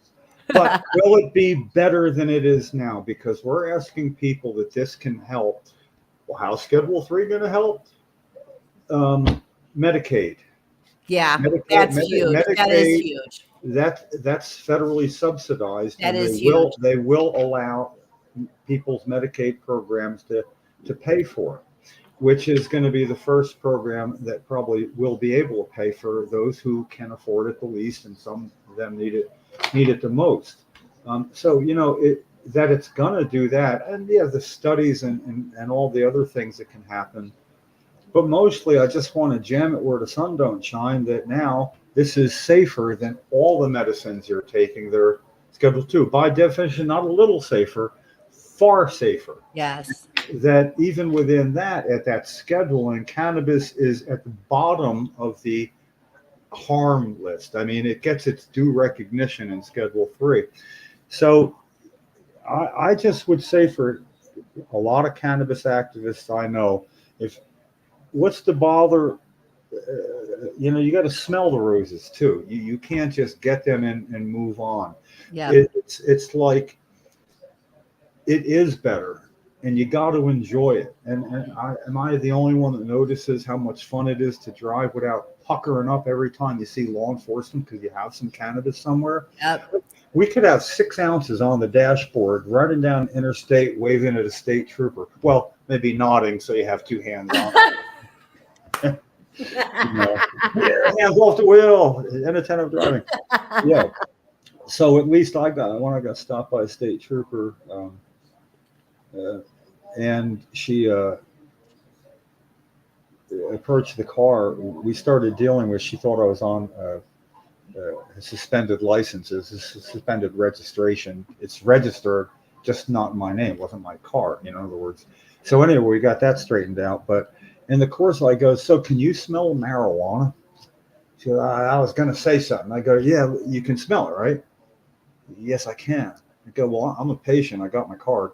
And I just wanted to clarify, are you smelling burnt or fresh? You know. You're testing her. Good thinking. Which are you? It. She didn't understand the question. You know. Wow. I mean, basically, at least they don't have to say your license plate is loose. They can just say, I smell cannabis. It's the same. You know, I had a reason to stop you. But for me, it was just fun to be that guy. And I'm going to be the normalizer. It should be normal now. Yes, let's it's normalize legal it. for as adults to do it. And if I can do it from my front porch, I can do it from my front porch. But when they're paving the road out in front here and I want to see what's going on, Yeah. nothing to worry about here, nothing to see. Legal, I'm an adult. What's up? You know, and because we protest, and Lefty's seen this happen, the normalization outside a courthouse when somebody's have a process for cannabis growing or possession, you know, support, but we go there support by smoking lots of pot out front and like in front of everybody. And the normalization, the one where the guy came out of the courthouse, looked at everybody smoking pot, and it was like right at this hole where everybody would be walking. And he's like, I just came out of a whole lot of crap in there for doing exactly what you're all doing out here. Why aren't you being arrested? He said. And I love the way EJ went like, man, it's not illegal is why we're not being arrested. It's nobody, people, you know, it's hard to give that up. So, you know, I like being that guy, and that's why I'm still a patient, even though I haven't purchased dispensary cannabis in a year and a half, maybe. I'm in the, Wow. well, That was Can't how I afford was functioning in Iowa too. I was blessed to be in a position as a licensed, you know, practicing registered nurse. oh, You know, that's my valuable. job was secure. I knew legally I was secure, so that's why I was like, yeah, I'm plastering this all over Facebook. Any podcast I was on talking about, I'm a registered patient as well, because it's just like, as a nurse, why would you want me hopped up on opioids for pain? Yeah. You know, where I could be on a really nice blend, like a 3 or 4 to 1 ratio CBD to THC, benefiting from the cannabis and not being, you know, inebriated or anything on it. You know what I mean? It's just such a much more safer practice, you know? So we've seen it here. I formed the coalition with registered nurse Ken Walsky, and being in that profession where everybody knows nurses are about patient care, doctors are about that. That if I ever had a problem when I was in the hospital, because I'm a patient, I spent 59 days, over 4 months in the hospital. It was the nurses that I would deal with. I didn't ever have to deal. I would that's right. work through them, and everything worked fine. But that means you also generally will be given the respect by people who may not agree with you, because you are that's your field more than theirs, and is really counts a lot, you know. And I feel like I used it well for that meeting. I remember when I first told like friends and family, this is what I'm going to do. I'm going to start studying, you know, cannabis is medicine and do cannabis nursing. And my mom was like, oh, honey, don't do that. You're going to get arrested and go to jail. I was like, what? No. no, So I won't go to you're absolutely jail. right. Like, I'm used to people looking at me like, what are you going to do? Like right now, I've literally transforming my practice from, I'm not a floor nurse anymore. I refuse to work in the system. I will not execute medical orders that I know are going to hurt and or kill people. First of all, number one. So I'm switching my practice over from more, you know, dealing with that, you know, the physical and the mental health more into that spiritual practice, you know? So a lot of people need connection, human connection. A lot of people need the plant. I needed cannabis to help me reconnect with my emotions, my feelings, my body. So many people suffering from trauma in this world, in this country, you know. I don't know where I'm going with this. I'm like rambling. I don't know. I think we ramble. Like, I don't even, well, where the heck was I going with that? I don't know. Oh yeah, I don't know. Sorry guys. Welcome to my world. No.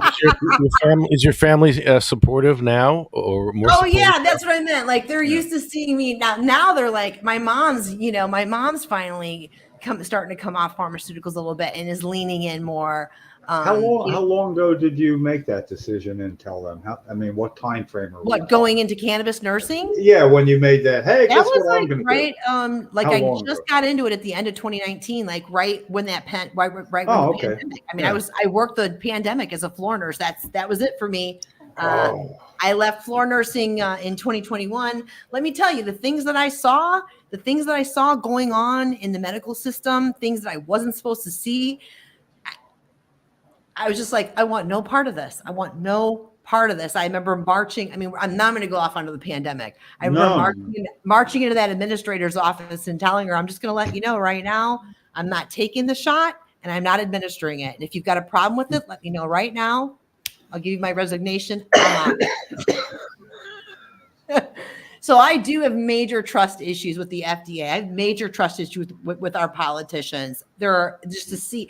I mean, it's just like, even as a nurse, like working in that long-term care facility, like the medicating these beautiful seniors with antipsychotics because they're aggressive, right? When I damn well know a couple drops of oil on a bite of cake would make them purr like freaking kittens. Do you know what I mean? I don't know. Exactly what you mean. Yeah, a little RSO. You know. Anything would have been better, you know, like just, yeah, cannabis oil, RSO, whatever. I mean, you know, it's like, I don't know. Those To types of me, medications, the psychiatric medications, that is the bane of my existence. That's really dangerous. Those are dangerous. That is a dangerous class of pharmaceuticals to be leaning in as a first line of treatment. We got a really serious problem with that, guys. I mean, I don't know. I'm going off on a tangent. I was writing an article actually for CNN, and it was about the title was Illuminating the Soul's Cry. It's basically why are we medicating normal feelings in this country? And so here's an example. Let's take a middle-aged woman whose husband all of a sudden dies of a cardiovascular accident, right? And she goes in and she's having insomnia and anxiety from this, right? And she's prescribed an SSRI and a sleeping pill. She's being prescribed medication for normal feelings of grief.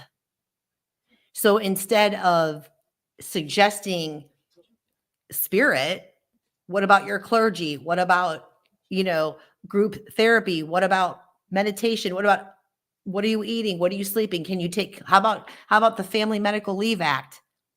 So they give her the prescription and then she comes back a month later. Well, I'm having really bad side effects. Well, they just give her another diagnosis and give her another pill. I mean, basically this report that I saw, ages, I think it was 2017 to 2021, age range 8 years old to 25 years old, over $1 billion being paid out by Medicaid for adolescents age 8 years old to 25 years old on SSRIs alone. $1 billion in 1 year. Wrap your heads around that. What does that mean, though, exactly? It means that we're numbing people's ability to feel their emotions. It's like when they don't need that. You could be on CBD oil for anxiety, for depression, for, you know, I don't know. The whole system needs to be overturned. It's not just about descheduling it. It's about the insurance, the way that it's all works, the insurance companies, the billing, the way that the medical people are trained for it. Like, it's a big, huge rollout. I mean, it's just, it's necessary. I hope it really goes through. I really do. I tell you, if I'm of the mind here in New Jersey that insurance, if they do start subsidizing people, basically paying for cannabis as they would for other prescription medications, that in our case, home grow is going to be, for patients, is the big thing in New Jersey now. It's, you know, we're an outlier state amongst states with legal adult and patients that can't grow their own. We're like an original outlier state, and it's easier to make the case if we can get a bill passed where our pharmaceutical for the aged and disabled program would be allowed to, therefore have to cover this the same as a prescription drug. Mhm. Now, when the state starts having to pay through state programs, and when insurance companies end up having to pay for it, they're all going to say, grow it at home if you can, would you please? You know? Yeah, and not They're only gonna- that, but what was the CBD that they put on the market? The Epidiolex or Epidiolex, whatever the hell it is. It's garbage. It's garbage because it's isolated. It's not the full spectrum thing. But like, it's so expensive, even with insurance, nobody can afford it. So Well, is that where we're gonna head to? I mean, Oh, here's the no, sad we're- fact: I can get a prescription for Pharmaceutical. lorazepam, benzodiazepines, a 30-day prescription, 30 pills, right, for like $1. And it's horrible for you. It's one of the most horrible medication classes out there, benzodiazepines, you know. Roxanne, coming off Roxanne Laboratories making Marinol, Dronabinol. That was so expensive that the pharmaceutical for the aged and disabled program spent $22,000 a year on Carol's Marinol, but it was too heavy for her. So we trade Marinol for Bud. Wow. So, you know, I mean, Yeah, I it's get kind you. of- I get you. Well, because some people want that knocked out feeling. Cheryl Yeah, wanted to I be get it. loose, but she wanted to function, and that Yeah. just was, and you know, it was just an odd sight at she had a memorial in Washington, and you know, Supreme Court memorial, and lobbying thing going on, and then we had a big party in Normal's national headquarters, and MS patients came from around the country. Were subsidized by fundraising by Normal to come to the memorial, and there was like trading going on in the Normal offices. You got Marinol? You got Marinol? God. They got Marinol, you know, and they were trading Bud they could get for Marinol they couldn't. It was bizarre, you know. Isn't that crazy? Yeah, It's so sad though. It's like what It like is. what they don't want you to have the home. They don't want people to grow their own because then it takes away from profit. It Yeah. all comes down to freaking money. Isn't that the big thing? Really, Well- they want to tout that it's safety, but that's such BS because most of the food in our food supply in this country isn't safe enough to consume. You know what I mean? Like, Yeah. Yeah, well, there's no money in not allowing medical home grow here because it's not taxed anymore. That was phased out. The biggest slice of the pie they can possibly get, actually, they don't get any. Townships can get 2% of the revenue for a medical dispensary. So that's the only person that really benefits from that anymore. Mhm. But the thing is if we had 100,000 patients, we had over, now we got under. 5,000 might grow. They're not all going to grow. I mean, Exactly. There's plenty for everyone. That's my point. And that's my biggest fear with like psilocybin. You know, things like that. Like, you know, I think we were talking about this before you came on, Jim. It's like, you know, because I've worked with psilocybin before underground and personally, you know, also ketamine. I was a director of nursing for a health tech startup company. We were doing at-home oral ketamine treatments here. And I mean, you know what? I don't know where I'm going with this again. Here we go. I'm just saying, I just hate the thought of the government coming in and saying, well, this is the only way that people are only going to be able to access this sacred medicine this way. It's like everybody has a unique situation. Like you said, some people want to be completely knocked out. Some people need it for this, that, and a bag of hats, right? It's just like, why it's like let people learn and utilize these sacred medicines the way that they're intended to. If they want to use it in a clinical setting, great, knock your socks off. Me personally, I would much rather honor cannabis and honor, you know, psilocybin in more of a holistic, organic, you know, natural way, ritualistic way, even. You know what I mean? There's something sacred about ceremony and community, and you know what I mean, and non. see, that's the Give them big the choice. I miss that. Well, right now I have nobody to hand this to, but the communal I wish. aspect, yeah, the communal act of that. It's Virtual like pass. I have no you- flour today. I can sit around and have beers with the family, but we don't share our beer. We each have our own. But if the joint gets lit up, it's a communal act of everybody Community, yeah. taking some and going around. Pass to the left, don't pass to the right. So I do like the communal aspect of that. There's something to be said about community, you know, Well, and I it think is. in this day and age, as much as we enjoy the conveniences of the Zooms, you know, I think that's one of the biggest missing components that a lot of humans have right now is feeling lonely because they're isolated. They're isolated because they're glued to their technology, or you know what I'm saying? It's just like not feeling their emotions because they're heavily medicated on pharmaceuticals that, you know, numb out their feelings and emotions. Yeah. So yeah, I mean, community helped save me when I came into the cannabis scene. It was like just being around like-minded souls coming out of these really super conservative states, you know, just rigid old boys club. No offense, men. But No offense taken. thank you, because I'm just not meant that way. But it's just like, you know, when you have got, you know, people that, you know, are stuck in, you deal with it in the government. They're stuck in their ways. And this is how we've been doing it for 100 years. And it's like, and how's it still working out for you? It's not working out for the betterment of all. It's only like working out for you, you know? I don't know. I do commend you guys for what you do in terms of dealing with the politicians, though. It takes a very special, I don't even know what the appropriate word is. It's a tenacity. It's a calling. That's exactly okay. It's tenacity and calling. It's a soul calling. Really. You have to be called by that too, because that's what keeps you at the table. I mean, I don't know why Lefty is how he is. We've known each other for what, 20 some years, low 20s, I guess.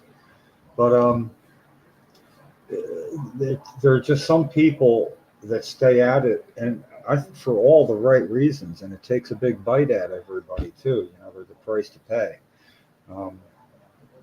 Yeah, it's expensive. Activism is very expensive.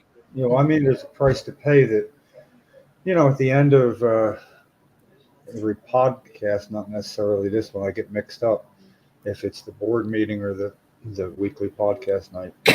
But often read a list of the ode to remembrance of people who are there in the trenches fighting for it, and patients who have passed before their fight was over.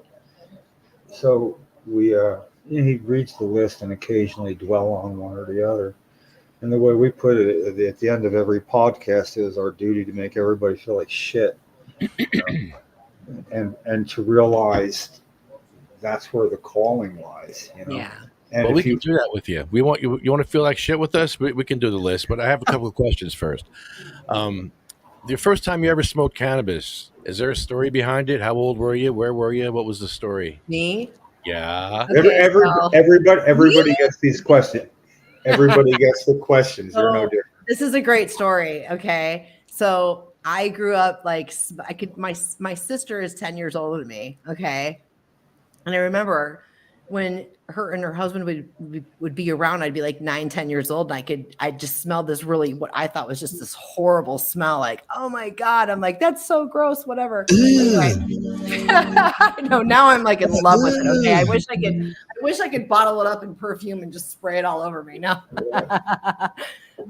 Anyway, fast forward to like the age 14, and my sister and her best friend at the time introduced me to the plant with a joint, and I was forever hooked. I mean, so I've had a relationship with the plant for a very, very long time, listening to Rush 2112, taking a couple boops, loving myself. I'm like, holy I remember saying this, like, I don't feel anything. And they're like, you know, like, I said it for half hour straight. Yeah, like seriously. I don't feel anything. I don't feel Like I all of don't a feel sudden, I'm just like totally geeking out. Like, wow, this is amazing. Total Spicoli moment, you know. it. I do like Um, knowing people's moments like that. You know, when you Oh yeah, that was when it not like, oh, I think I feel something. That whole revelation, and you know, it can come in different ways. Lefty, what about you? yeah. First time you got high, nobody asked you. You're not I immune. was back here in my backyard. I bought a How- joint. I was 12, 13. I bought a joint off the guy on a bus. He had a bag full of joints. I bought a Who joint for $1. instigated that? You or him? Did he offer or did you ask? He offered. I It's thought, like, you need a joint? I'm like, yeah. I had a couple of dollars on me. I hear. Give me two. I was just gonna ask you, how much was it? Yeah, $1 a joint. so where'd you get? Where'd you go and how Wow. to work out? I smoked in the backyard here, and I didn't get high the first time. Did not get high the first time. The first time I got high, I went on the Broadway bus, and we went to go see Halloween 3, and it was like the best movie ever. I was like, oh, this is the greatest movie ever. I'm so high. And now you watch it now, I'm like, it's like the worst movie ever. I'm like, what was I thinking? Might watch that. Oh my god. Too Well, not scary. like anybody really needs to know, but the first time I knew I was high, I'd smoked with some people, and then I knew somebody had some beer, and I was going over there because I didn't get high. So I was driving Oh, over. Now this guy's house had a certain light. It was the third telephone pole with a driveway right into the woods, you know, because he lived not that far off the road, but it was like a really cool place. Thing is, at night it's hard to see, so you count to 3 and you go. And I must have not started counting at the right time or something, but I've been pulling in this guy's driveway for years, and all of a sudden I turned and I'm in the middle of a bunch of trees. There's no driveway. I didn't hit a tree, but I'm in the middle, and now I got to back out into traffic. And I was Oh. like freaking out, like, wow. I can't back in. I can't go forward. Oh, and I couldn't figure it out. And then the thing is right away, when I finally did, and my heart was pounding, and I went up to the next telephone pole and walked in, I had this amazing story. I just realized, oh, I'm high. Oh, well, it's fun now. That wasn't fun, but No, you know, no, that It's- was not a fun first it experience. just really and then because I was like, oh, I'm gonna say studious, but I was like the one that, you know, I took high school seriously, and I would have said yes if somebody offered, but they never did till like first year of college, you know. And so that was like, you know, when I was doing that. But then people at parties would come over and try to talk me into getting high. It was fun because they didn't know I did, you know. I mean, I didn't. So really, it sounds like fun, you know. So I don't know. I've always been a sucker for a good trip without leaving the farm. So as soon as I got high, I realized the that? government lied. Ooh, Right that sounds like a song. I realized the government lied to me all these years, saying that Yeah. cannabis is as bad as heroin. I'm like, wait a minute, this is not so bad. Right? It's fun. I like this. Mm. I like it a Way- lot. I'm gonna do it Way again. better than alcohol. Yeah. I drank alcohol. I got sick. I puked. I'm like, yeah, "Nah." it's disgusting. I smoked a joint before I smoked a cigarette. So when I smoked a cigarette, I'm like, why would anybody smoke this cigarette when you could smoke this joint? yeah. And I'm like, nah, I'll stick to the weed. It was good. Yeah. I actually kicked my nicotine habit, well, twice. Once, you know, for a few years and then forever. But what it was is I'd get high and then I'd have a cigarette, and the cigarette would muddy the high. I'd be so clean, and then the addiction would be hitting me, and I'd hit it, and then I was more like that high. I was like this high, and I'd have a cigarette, and then I was this kind Oh, of high. And man. it really, it didn't, you know, so like, you know, I made the conscious decision several times, didn't quit. And then I got so sick I couldn't smoke anything for 3 days. And then I realized, oh, I think I might have just quit cigarettes. Stay with it. And then I quit by buying some really cheap, doesn't work that well. And it wasn't hard to find in 1971. And every time I wanted a cigarette, I smoked a joint like a cigarette. I tried to roll. I actually did roll like cigarettes. Let me tell you what, you can only smoke so much garbage before you don't even want that. I'm not going to have a cigarette. I don't want any more of that. You hit the blunt sometimes, though. Yeah, I do. And, I didn't do that except when I pushed the wheelchair across the state. I was in the morning, I was going through the neighborhood just before the part of Trenton where everybody else, the State Street is. And a couple of guys up on a porch, and they wanted to say, "What's that?" I had a wheelchair, medical marijuana for MS. And I'm real tired because I already walked probably about 52 miles by then. It's 58-mile walking. Woo. And, 25 hours. Okay, that's what you had to do to get attention in '93, and it worked. But these guys had a blunt going, and nah, I don't smoke tobacco. But after all that walk, and I just wanted to stop for a while, and I knew I'd made it because I could go. And it was awesome. It was like I could taste the tobacco, and I didn't like that.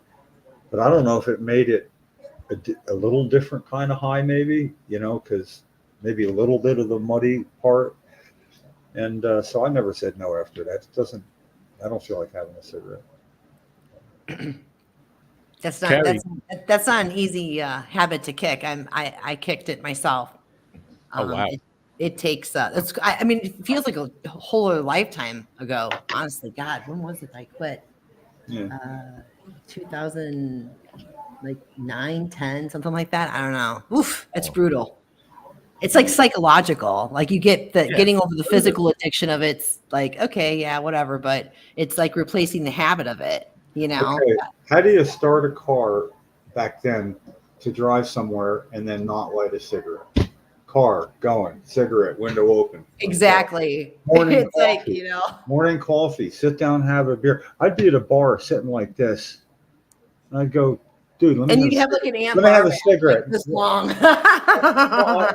Normally it would be a cigarette, but it'd look like this, I'd have the cigarette. And then when I stopped smoking, I still had the hand there, and I'm like, let me have a cigarette. And it'd give me one, I wouldn't light it, and it was like a pacifier for my hand, Yeah, that was the first thing I really noticed after like quitting. I was like, I couldn't freaking believe how I used it as such a crutch, like just smoking blindly. It was like, oh no, before I do dishes, oh, I gotta sit down and have a cigarette. Oh, before I make out the grocery list, oh wait, I gotta think about that and have a cigarette. I had to stop and have a cigarette for like everything. How do people go to a bar and drink to smoke cigarettes and then walk in and outside? That would have killed me. The whole part was being out there. It was almost communal, even though you didn't pass them. Yeah. But now, when you had to go out and I don't miss gotta go having smoke to my go out in the cigarette cold. it's a good way to meet people, though. It is. I mean, you'd all be outside smoking, like all huddled to. Yeah, me too. Well, you guys, I gotta say, I've really, really enjoyed my time on here. I'm not sure how long you guys go, but we're done now. We're about to. Okay, I wasn't sure. I was like, Carrie, what's your favorite munchie food? My favorite munchie food. Okay, yeah. I love these questions. Lefty. Everybody gets this one. I'm gonna say this. I have. It's a twofer. I got a twofer. Awesome. 2 for 1. Go for it. I got a naughty munchie and I got a healthy munchie. That makes sense. What's the healthy one? Give me the healthy one. The healthy one, I like taking low-fat vanilla Greek yogurt and I mix in. It's a peanut butter powder. I mix in peanut butter powder, fresh chopped nuts, fresh blueberries. It tastes like a dessert, and so I don't feel guilty. That sounds really good. Actually, I'm sorry. It's very healthy. It's very healthy. And if you I just discovered the other night because I didn't have fresh blueberries. I had the wild blueberries, the frozen ones, and I put those in it instead. And it was even better. It made it like ice cream. I was like, wow, this is great. Nice. I do the same thing with pineapple. Ooh, I love that with like coconut. Yum, yum. Now my naughty one is going to be hands down like the richest, most decadent chocolate cake, just like old school freaking chocolate cake. Oh my God, my mouth is watering as yours. No. You're making me hungry. Oh, yeah. What about you guys? Oh man, I can go for some chocolate cake right now. He's still like sitting in the chocolate cake I'm in energy. chocolate cake mode now. You got me. I'm stopping at the store. I love it. You know, I got to tell you, one of the things that works for me, I've realized over the years, is orange juice. Just sipping some orange juice. I don't know, the citrus, the dry mouth, whatever. But it's almost like I'm not thirsty. It's like, ooh, I'm gonna have some orange juice. Oh, yum, because it's filling too. Yeah, that was Yeah. Ricky Williams' favorite munchie food was juice, any kind of juice. Ricky Yeah. Williams, a football player from Miami Dolphins. Oh, cool. That's a good idea. Yeah. I got I like. hot doodles, cheese doodles, but they're hot. Yes, They got love those. pepper on them. I Hot don't know. doodles. A lot of flavor, but they can't be all that healthy, you know. I love the name Hot Doodles. Like I'm dying over here. Doodles, yeah. Okay, last question. If you got a friend who's down on their luck, who's sad, and you want to cheer them up and give them something to perk them up and make them happy, what's something that you would tell somebody or anybody that to cheer them up, or like a life's gem that you have that they could pull out of your pocket to help somebody? Me?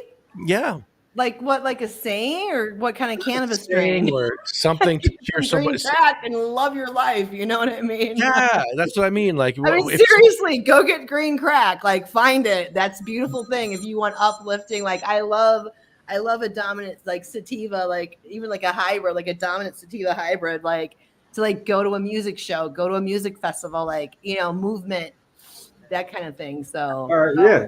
I hear. Movement. I That's hear good. you all. Sue's on the line. Hi, Sue. What happened? You couldn't get on the Hi. StreamYard? Okay, I'm gonna jump on. oh my God, look at her. We're getting ready Where are you? for the show. What happened? Okay. So what was your answer to that one? To cheer somebody up? What was that one? I'm sorry, I didn't hear it. Me? Yeah. Oh, Just- well, How would you The cheer somebody up? motion. I like that. Do something. Do something that you know Yeah. what? To change energy, to raise the vibe, movement is dance. I mean, dance like nobody's watching you. I know that sounds so cheesy, but literally, that's what I do. That's what I do here. I crank up some good jams. Boom, boom, boom. Dance, dance, dance. If you're not feeling the vibe, like I said, get a little green crack. Isn't that's a strain? It's popular. It does Yeah, smoke a freaking little wonders. weed. It does the body good. I find growing weed is very therapeutic. Oh, I would love to learn how. That's amazing. That's an art. It is an art. I walked away from the meeting today. I mean, it was fun and talking at the top of the steps before walking by the fountain and everything. But talking with Chris and Andrea and another friend of hers, I forget, but Michael Brenner, 5 or 6 people, and I had to go. I'm walking away, and it was like I just felt I didn't know quite how to feel. So to cheer myself up as I'm walking away, I thought a version of Dance Like Nobody's Watching. I'm going to sing like nobody's listening. And it's like It is. loud. Well, they tell me of a pie up in the sky. And I slowly walked all the way out to the road, and it's a U-shaped building. I mean, I didn't turn around and give a shit. I don't know. What's up, Sue? I love that story, Jim. That's awesome. Yeah, and that was just today. I mean, Oh, that's great. I'll ask Chris. See, my intuitive, I picked up on that. I Yeah, was picking up on that vibe. yeah. Well, I at least get to ask. Okay, I wanted to Suzy sing Q. like nobody was listening. Were you listening or not? Because I really didn't care. I'm talking about after the committee hearing for psilocybin. It was just I didn't quite know how to feel about things. So when I walked out and said goodbye to everybody beyond the fountain at the top of the steps after coming out of the annex, man, I just sang loud all the way out there. The harder they fall. I mean, it was the harder. Is it raining in South Jersey? Jim, It was. Take a breath. Take a breath. But it's monsooning up here. Monsooning. Is it? Really? Yes. Oh, man. It's flooding. Great. Okay, that's power of suggestion, though. I turned the back open door and I'm like, she's right. Oh, wait. All are you? I don't, I think you're right. I can. Oh, it is. I can. It's like you can almost smell rain. Yeah, I heard it's headed south. That's cheating. Okay, you can keep talking. I'm sorry, I didn't mean to. No, interrupt. no, I just wanted no. to be heard. Let's ask Sue the question. What's the question, Lefty? Wow. Well, she A probably munchie answered. question? Is that what he's asking you? First What's time your you spoke favorite munchie? weed. Is he asking you the munchie question? The munchie Yeah, I question. love that. I don't have a favorite munchie food. I You really don't? don't. No, I like ice cream. Oh. Which is it? You don't have one, or you like it? I like That's ice cream. Like Yeah. if I think about what do I really like, I really like ice cream. What's Yeah. your favorite food of all time? My food? I'm Yeah. Italian. So what's your favorite? Chicken parm? Pasta. No, Can- pasta. Pasta. Pasta. What kind? Not just pasta. They're just Homemade like- fusilli, is that what it's called? Homemade linguine, homemade fusillis. Fusilli is hard to make though. That's curly. That's yummy. Homemade linguine. Carrie, is there a way we can reach you? You have a website or a way for people to reach out to you? Actually, you can find me on my YouTube channel at Into the Bliss 1717. I'll post it. Yeah. Okay. I was just looking for it. Yeah. Did you do any card readings for them? I didn't. No. Card readings. No. Really? I'm not in any shape to do a reading either. Oh, okay. Okay. Yeah, you'll- Oh, okay. It was one of You'll those have to. type of, You'll have to come podcasts. back then. Just can't. Do That's one shut time down thing. for the night. No. I'm just You gotta kidding. come back. Well, here, let me make you all feel like shit for a minute. Let me go through the list real quick. Okay. Cheryl Even if Miller, and that was Jim's wife. That's who we were talking about, and she's the reason why I got into medical cannabis activism by watching her, because I didn't know until I saw what she went through and how Jim helped her with the cannabis. Sabina Rose was a 15-month-old baby who died from a 25-hour seizure. She had Dravet syndrome, and I couldn't imagine having a 10-minute seizure, and she had a 25-hour seizure. She died from that one. She was 2 weeks away from getting her card also. Like, she was waiting for her card. And her parents were in a catch-22 because do you give your baby medicine illegally and then have Child Protective Services take your kid away, or do you wait to do it legally? It's like, what kind of a choice is that? for a It's parent? horrible. She had It's to pass inhumane. a psychological exam too. Was it? What is it they had? Yeah. Yeah. At 15 months old, had to be evaluated by was it a psychologist? Yeah, psychiatrists had to evaluate a 1-year-old. How do you evaluate a 1-year-old? What do you say to that baby? And it's subjective anyway. It's their personal opinion. It's not even, it's It's not a- tangible in my opinion. It's a 15-month-old child. Do they get different mobiles and see which one makes it smile? Yeah. I mean, anyway. That was months out of her life that she had to spend doing that. Instead of getting her card, they made her jump through all these hoops to get her card, Poor and baby. she ran out of time. Yeah, that's horrible. Diane Ripatella, Gracie, Cindy May, Marie, Jack, Joan, Randy, Polly, Bill, Chad, Jeremy, Colette, Matt, Troy, Russ, Roger, Jay, Ella, Hattie. Hattie was my grandma, and I used to fill up a vape bag for her. And I used to drive it from all the way up North Jersey down to Spotswood, an hour. And, the vape bag would stay, would keep the vape in there. And I'm like, come on, Grandma, we're going to test your breathing today. And I would empty the vape into her, and she would feel better. It would make her pain go away. So I would do this every day. And eventually it got to the point where if I didn't do it quick enough, she'd be like, hey, Edward, aren't we going to do our breathing test today? Like, she knew. She knew. I never said that, but she knew. And it helped her. I love that. Jackie Rickard, Anthony, Jake, Armando, Felicia, Lynn, Dan, Sean, Joyce, Lori, Frank, Brian, Flo, Carl, Thorne, Frank, Lorraine, Terry, Charlotte, Cher, Jaybird, Michael, Marley, Paulette, Brendan, Red, Rico, Lulu, Becky, Lawanda, Chip, Paul, Lisa, Marcus, and Jeff Oakes. Damn. Mm. Is that my daughter-in-law, Lisa? Yeah, right. Yeah. What happened with Lisa? What was her story? She didn't qualify. She couldn't qualify. That's right. Yeah. So she overdosed on opioids. Ugh, Wow. It's horrible. yeah, this Yeah. is. She left 3 kids behind. Ugh. My 3 grandsons. And that was right before COVID when that happened. Right, like a month before COVID. So, Wow. And so then everybody was out of school, and so we had to figure out things to do. You know, Mhm. because my son was a little bit blown away by it all. And when he came home from work that day, and I said, you know, nobody's in school, everybody's out. I said, so what's the plan? He said, he just threw his hands up and he said, I don't know. He said, you 4 figure it out. And he walked away. You know, Mhm. it was a lot. It was a lot. Yeah, I bet.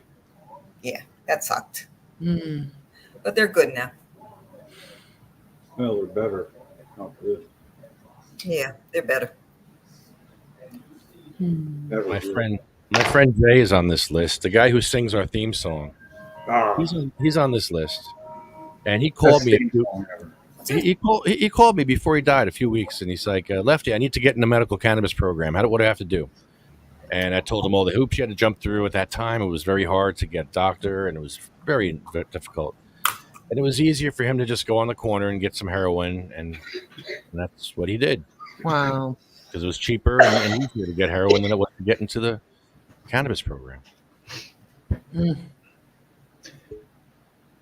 It's a very sad Lefty- list. Very Lefty hurtful. feels a bit of a cross to bear on that one, I must say. Yeah, Right. I actually feel like I should have. Yeah, I can tell you how many times, I know. you know. Should have got him high. I should have went and drove over there and smoked a big fatty with him. Gave him some. If I had weed, I probably didn't have weed at the time because That's what it was. You I didn't don't grow weed. I don't have weed. go with that. I'm going with blinders on. You could go to therapy, psilocybin, deal with it, or just put your blinders on for a while. I'm a bad one to be giving advice about that. I do like that. You know, focus on what's right in front of me in my real world. Yeah.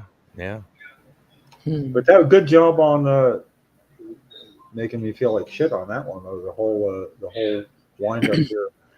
But I will That's say why we do this. We do this for. Yeah, I was just gonna say this is why it's your calling.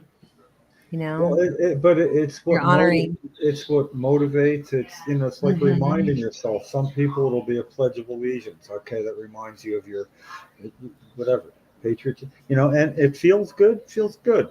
But it's to willfully go down that path where I take the blinders off. I mean, he reads that list, and it's like the exact time I'm starting to go, oh, there's another name.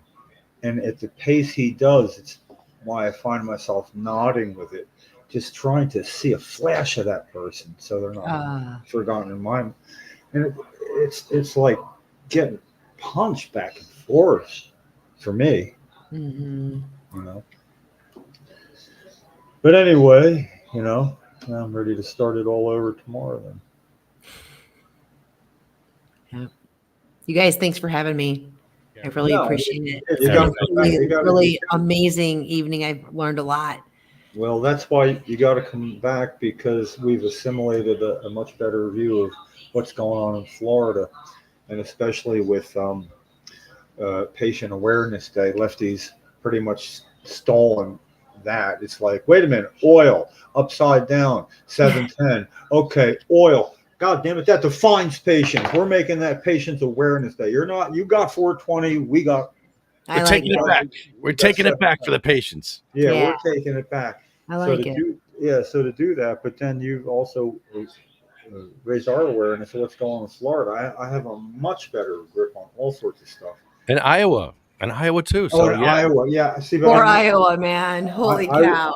I was late to the show today because I don't know how okay, it was the Trenton Day, and I was all fine. Yeah, you were committeeing today, right? Yeah, but it was, they had it in the smallest committee room available, overflow crowd. Chris Goldstein didn't hear his name called, Michael Bren didn't, Andrea didn't. I was there, I didn't hear my name called.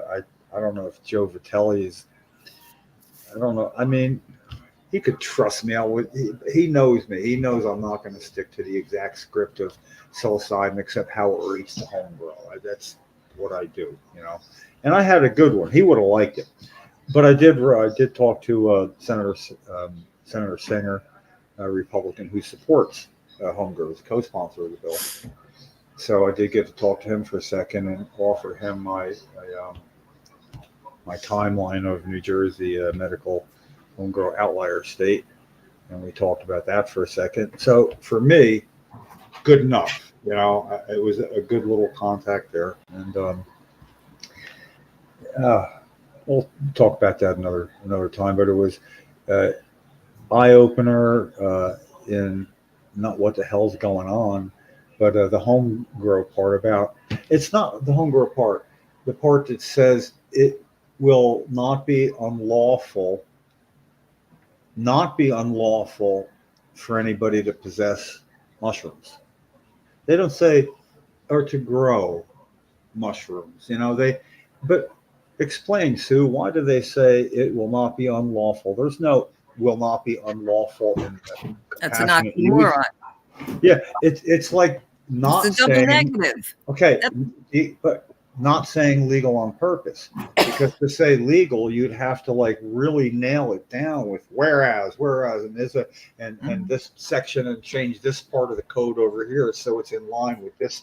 It's like you got to do so much work.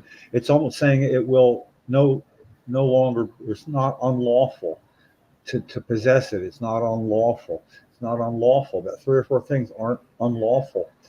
And I get like yellow flags at Boca to investigate. Well, not unlawful. Why?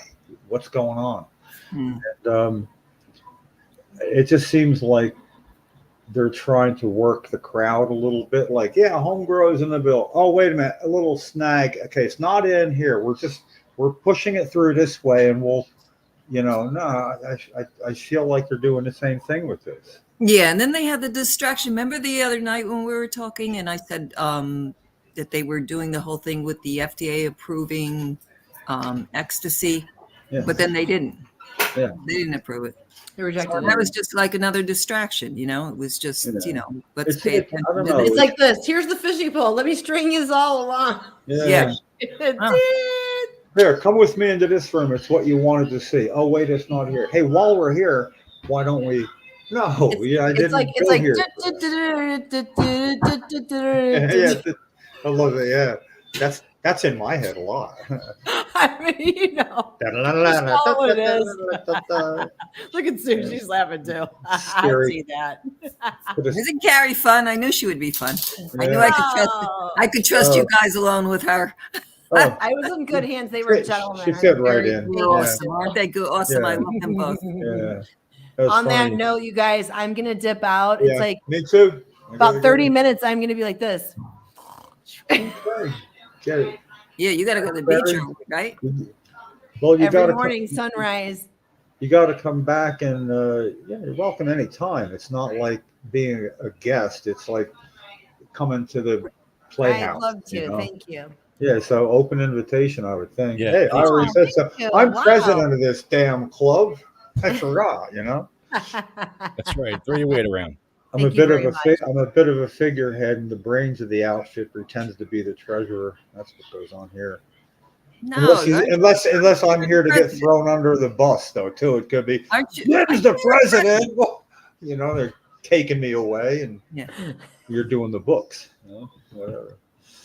All right. I had here's such a good time. My cheeks are like permanently like Yeah, they're fine. I knew you'd be fine. I knew you'd be fine. Thanks, Gary. She was Thanks like, so "Oh my much. God, you're not going to be on." I said, "Well, I'm like, I'll what are you get doing to me? What are you again." doing? No, I'm like, I'm a professional. I can do this, okay? Yeah, you can do it. You know. Yeah. All right, you guys. Much love. Thank you. Take care, guys. Back at you. Okay. Bye. I'll catch up with you tomorrow. Okay. Okay. Thank you, Carrie. Ah. That was fun. That was really fun. Yeah, So- She's cute, isn't she? Cute. Yeah, you're a good program director here. You know, I Mhm. don't know what we call you, but Whatever I am.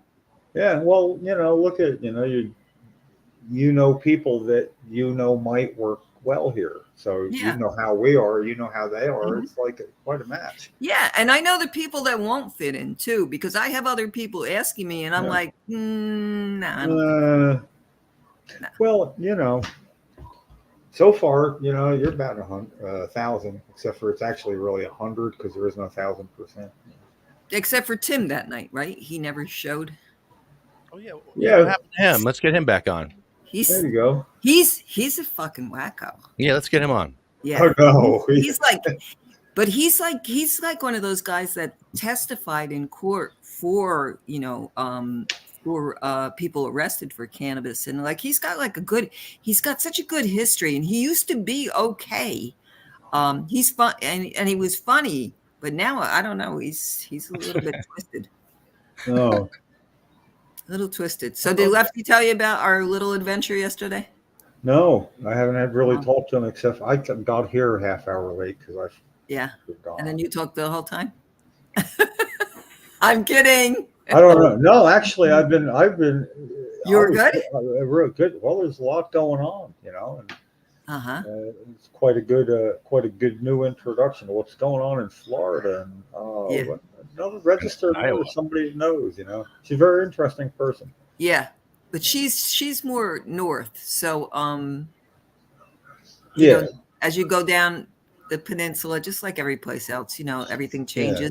Because Oh, when I was yeah. in the Keys, I was in the Keys a couple of weeks ago, and every other storefront was a smoke shop. Yeah. And they had the signs outside that said, "No need to bring in your medical card. We're good." Really? Yeah. Nice. Yeah. Yeah. You said And the Vero Roosters- Beach, right? Yeah, that's. And the roosters were going in. Yeah, it was weird. Because they even had deliveries. They had this like one car riding around that said "Stay dry and stay high," and they would deliver to the hotels and whatnot. It was it was a little different. Delivery. And then I talked to this other nurse that was up up in Jacksonville, and that's really the Boone Hickey Boones up there anyway. Yeah. Well, And she said that there was nothing up there, nothing. if you ever want to go to a part of Florida that's not like a part of Florida, Cocoa Beach, Where is that? right, Cape Canaveral, right below. It's Oh, okay. above Daytona, about 35 miles above Daytona, maybe. And but the fact that it's it's a part of a double estuary where you're going over land, then you're over a bridge to All the island, causeway. and then another one to Cocoa Beach. Now, back up north, you get to Canaveral, so it doesn't go far. And the other way, there's not a lot going on. I guess that would be 1A, USA like a Route 1A. But it's like a dead end. So at any dead end, it's people that were going somewhere and they got there, couldn't go any further. They stopped. It's a very eclectic town. About as blue as it can get in a red state, too. So Yeah, that's pretty unique for Florida. Well, I built somebody a deck and lived at their house for 4 months, I think, something like that, 3 months. So it was perfect. Good. That was good to follow the feeling like shit part with something not feeling like shit before I get on to the rest of my. No, I know. I All want right, to thank. next Thursday night, I'm gonna have Heather Manis come on. Okay. Awesome. Yes. All right. I don't know who She's she ready. is. Yes, Okay, she- well that's all I need to know. And I mean, You know who she is. I You want know, to. Heather with the big long braids that What's are that? down to her feet. She's got braids that are down to her feet. You know Heather. Yeah, I'm just thinking like how many people. That's a great description. It's Yeah. sort of like, the guy that has another head over here. Yeah, him. No, she's a rather unique look. Yeah, but I Yeah, don't know. she's gonna come on. Yeah, I don't know like much about her, and which is the She's fun got a part. sense of humor. Okay. Oh boy, here we go. Yeah. She's got a sense of humor. She grew up in New Mexico. Her first husband was a Navajo. She's got Navajo kids that grew up, on the reservation. And she's got a lot of cool stories to tell. She's a wealth of information. Because her husband now he's a cannabis attorney. He does a lot of work on, like he wrote the bill for Ryan's Law out in California, and they're a good team. They're a really good team together. Very Well, yeah.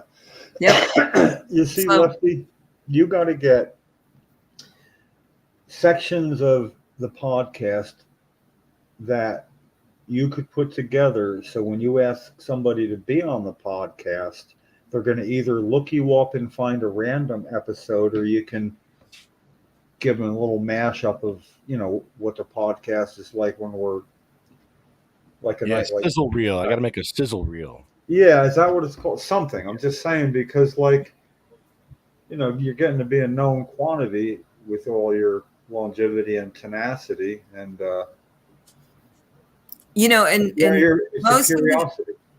most of the speakers that I have asked to come on have watched a podcast, because they'll ask me, well, where can I see one? They ask that first. Then I And they're Right in but my so mind, it's far like- everybody's been good with it. Yeah, Yeah. give them a recent one. that's pretty much what I was trying to Yeah, delegate. give them a recent one. We're good. I want to thank CMMNJ.org. I want to thank CanaSense, UFCW, JacksonStorms.com, Smoke and Monkey, Arlo Glass, OprahMachine.com, and you can donate to Sativa Cross at sativacross.org. A conundrum of sorts when you thank all the people that genuinely deserve being thanked. Am I supposed to say you're welcome when you say thanks, CMMMJ? You're welcome. Yeah, Yeah. sure. I'm only messing around. I mean, it's just in my head. It was sort of like, I don't know. Let's practice. The CMMNJ that I appreciate is like looking at it without me there. And I appreciate them, for exactly who and how they are. All right, so do like a little trial. Let me run try it here. again. Here. I Yeah. want to thank CMMNJ. You're welcome. And CMMMJ would like to thank you. See, I can't do that, right? You're welcome. That's what I would do. You're welcome. But that doesn't work then as like thanking people. It's kind of like the rest of you were lining you up and shooting you down like skeet or whatever. Like those things at a boardwalk thing. Ding, ding, ding, ding. Yes, thank you, thank you, thank you, thank you. It's funny. Well, yeah, but it wouldn't work without people starting to gravitate towards us. So you didn't draw people in like you've learned to do when you were the original Lefty, that I decided, okay, I'll move a little more towards you and you move a little more towards me. I was already like crazy like the Hammer, but you were like a different sort of, and I don't know. Different sort of crazy. You're a radical He was activist. just nice Lefty. That's how that's how Well, I remember meeting you. You were nice Lefty. Wayne was always there, so he was always talking. Well, And it's not being radical. It's you're self-aware. You and self-aware is so fucking rare. Oh, live. I'm still on. It's so freaking, I hate that, rare. Self-aware. But when a person is self-aware, you did show up that day looking like Wyatt Earp with a tie and everything in half, but it wasn't, your normal wear. And that when somebody has a problem with you, you don't defend it. You want to understand it. Mhm. And often you come to grips with, well, there you go. Then it's so. I think that's why all of a sudden it's like you actually are an award-winning podcast. You've got. He's a nice lefty. He got Yeah. recognized yesterday. I saw that. I saw the. Oh, what is it? Yeah, I like the part. Yeah, would you like to, at your convenience, come in? We'd like you to tour our emerging facility and see if you have suggestions. And I'm like, am I reading this right? I know. I was like, yeah, I'd love to come That's help. so cool, man. What? Sure, And- that's and what we're trying to do. And it's really fun. Like, I got to do that so you can hear me. It's when I get to read that to my significant other, and because she was always like not sure about the beginning when I had to steamroll her for getting the hot spot because we needed to go on air and I don't have the credentials to do bank shit and all. And it was funny because it took some talking into. And now it's just like as gently as I can. It's like, oh, look what I'm reading here, Kathy. And all that. And I'm doing that sort of like, yeah, I was right and thank you, because like it started because of that, and then it was a matter of also like, paying for it because, the hot spot. And Yeah, it's $50 a month. It's expensive. Yeah, but then it was like, I don't know, the morphing began. And, she had joint resolution signed by Dick Cody. And they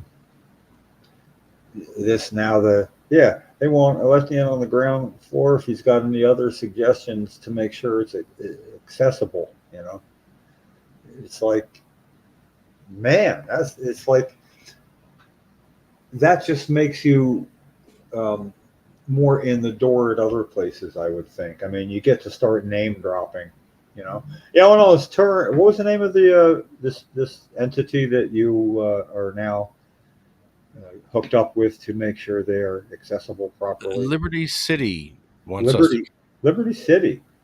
No, remember that. That's Matawan. They want us to come. part of Miami, Liberty City. But I'm just saying. It is. It's easy to remember. I associate, Yeah. So anyway, the fact that you'd be talking to somebody else and say, well, I'm working with Liberty City, and they find that just doesn't matter what you say. You get to start being your own light. Yeah, you name drop. Yeah, it's proper. Mad Hatter. We're working with Mad Hatter. Yeah, I heard you mentioning that a lot yesterday too. A lot of these dispensaries listen to that call and they know that we're going to be protesting these other dispensaries. So you don't want to be caught in a protest with a bunch of wheelchairs outside your dispensary. So. Well, look, if anybody knows, anybody knows what you do for freaking crosswalks and street lights being put up, it's like, holy crap, better off to give you the time of day at least, Yeah. I got energy for this. You've gotten that going. And it wouldn't have worked if you didn't start gravitating towards that. So you're welcome. So you're welcome. It's all about me in the end, isn't it? I had a wild week last week in Bayonne. I got assaulted. I got a water bottle thrown at me. Didn't know that. And Full? the guy that assaulted me and spit on me last year, he finally got a ticket because he says, I can park here. I can park here. Well, the cop finally gave him a ticket after all these years. So he's not parking there no more. He found out the difference between he can park there and he may park there. Yeah, you can park there. Yes. You're right about that. You want semantics matter? Crazy week. Yeah. So, yeah, I'll be out there for another year or two trying to get this traffic light, and we're going to get it.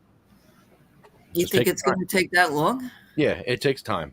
I think the more the cops come out, the more sick of me they're going to be because it costs them money and time to send an officer out, right? Yeah, it does. It has to be It does. cost, and yeah, so eventually it's going to be cost effective to just put a light in. Yeah. Yeah, I mean the cops don't care because it's it's easy for them. Yeah. It's an easy call to make. Well, they don't want to be on camera, most of them, and that's why they just Of don't bother. course not. No. You could hand out masks for them. They could all be part of your of your inner sanctuary. One lady called me stinky. She's like, "Oh, you probably stink inside that mask." I know. I saw that. Like, no, I I saw don't. that. I don't smell. How dare you? Yeah, I saw that. Why would that be a thing anyway? It was pretty funny. Come on, that was funny. Does she wear a mask? Maybe she knows about that. Yeah, well, you're self-aware, and it'd be like really, really quick. I don't know, because if I don't tell you now, it'll probably slip. However, I had something happen to me. I'd never happened to me. Kathy wanted to go back to the Parks Casino. I hadn't been there for since the pandemic, and she's a lightweight slots, and I'm not going to be doing any gambling because I don't have money to do that, really. But I like going, and she drives. I get plenty freaking high and medicated. I'm just going to watch, and I go right away. We notice, man, look, they got a metal detector you walk through at the door. That's like weird. I've never seen that. This is in the casinos? Yeah, to get into the casino and parks. Uh-huh.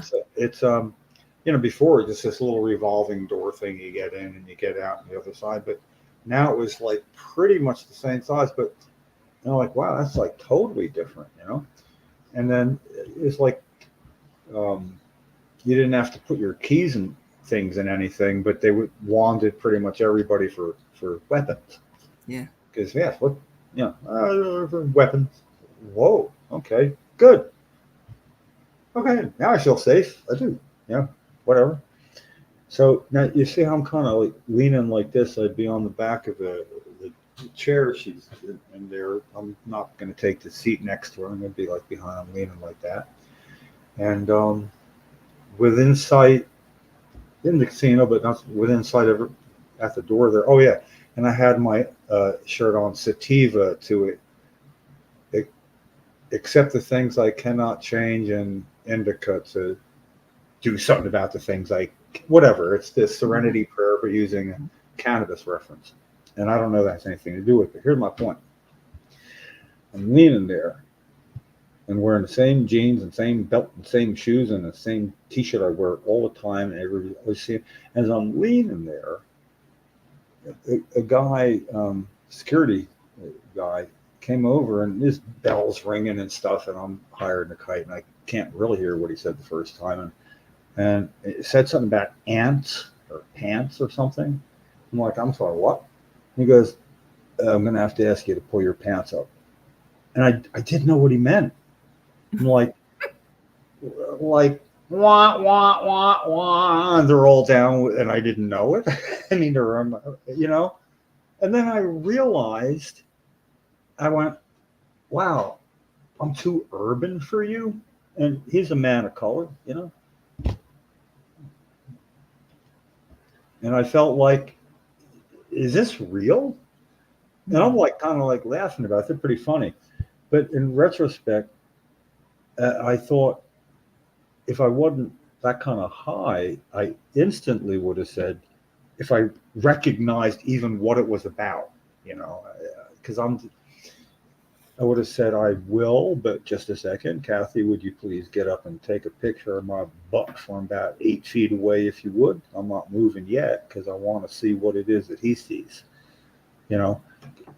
It's my shirt doesn't go above my belt even. It's sort of like and then I thought, does somebody like not like my shirt there? There was nobody else like me. There was almost no people there at all,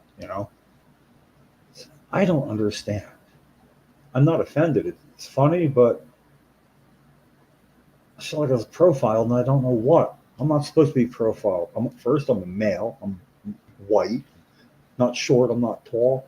I'm supposed to have all the privilege there is. And I don't. I'm making fun of white people. think that's privilege, but you know, it's sort of like,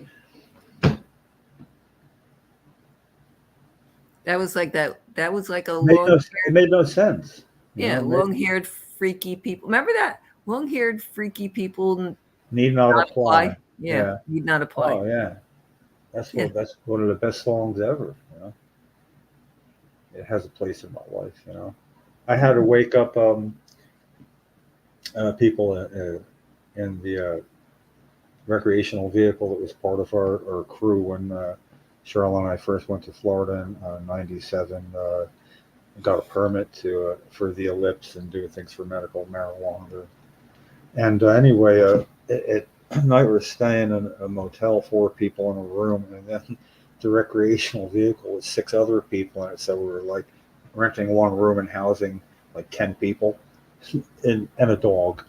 And it just nobody, you know, we kind of got through it, but we had to we were going to FDA building, and they're all asleep. And we're ready to go in about 20 minutes. And so, like, the radio was on. Somebody was there, and that's the song that was on, you know. And so I turned it up and started singing, and it kind of surprised everybody. And I kid you not, long-haired freaky people need not apply. So I, you know, and everybody was singing, and at the end where everybody goes, dun, the guitar comes in, it woke the place up, and it was like the absolute perfect song for where we were. It was like, did that really just happen? Yes, it did. That's a good story. Oh, I wish everybody, if I had a camera in my pocket and my phone my whole life, I feel cheated. You know, there's almost no moving footage of Cheryl. Yeah. You should do a screenplay. The Life of Jim. Yeah. Problem is I need to actually tone it down and actually don't talk about certain realities to the fullest extent, because I wouldn't believe it. Yeah, you know, I might. Oh, I know. There's like things I don't say because I just say that Okay. it doesn't sound believable. One really quick one, and because I'm supposed to be, yeah, that same thing I was talking about with Cheryl one time, because I had a car. I'd come back with wherever we were, and we'd carry Cheryl we'd get a room with the door right to the outside, normally a cheaper motel, but it worked good because otherwise in the chair, that's a process with all this fast stiffness, and then in just to get to a room like right there. So, you know, so what I do is I had a dog, but he didn't need a leash. He was like perfect. So we're walking the dog. I got Cheryl, and I bring them in. And now I'm gonna come back out for our stuff that we have.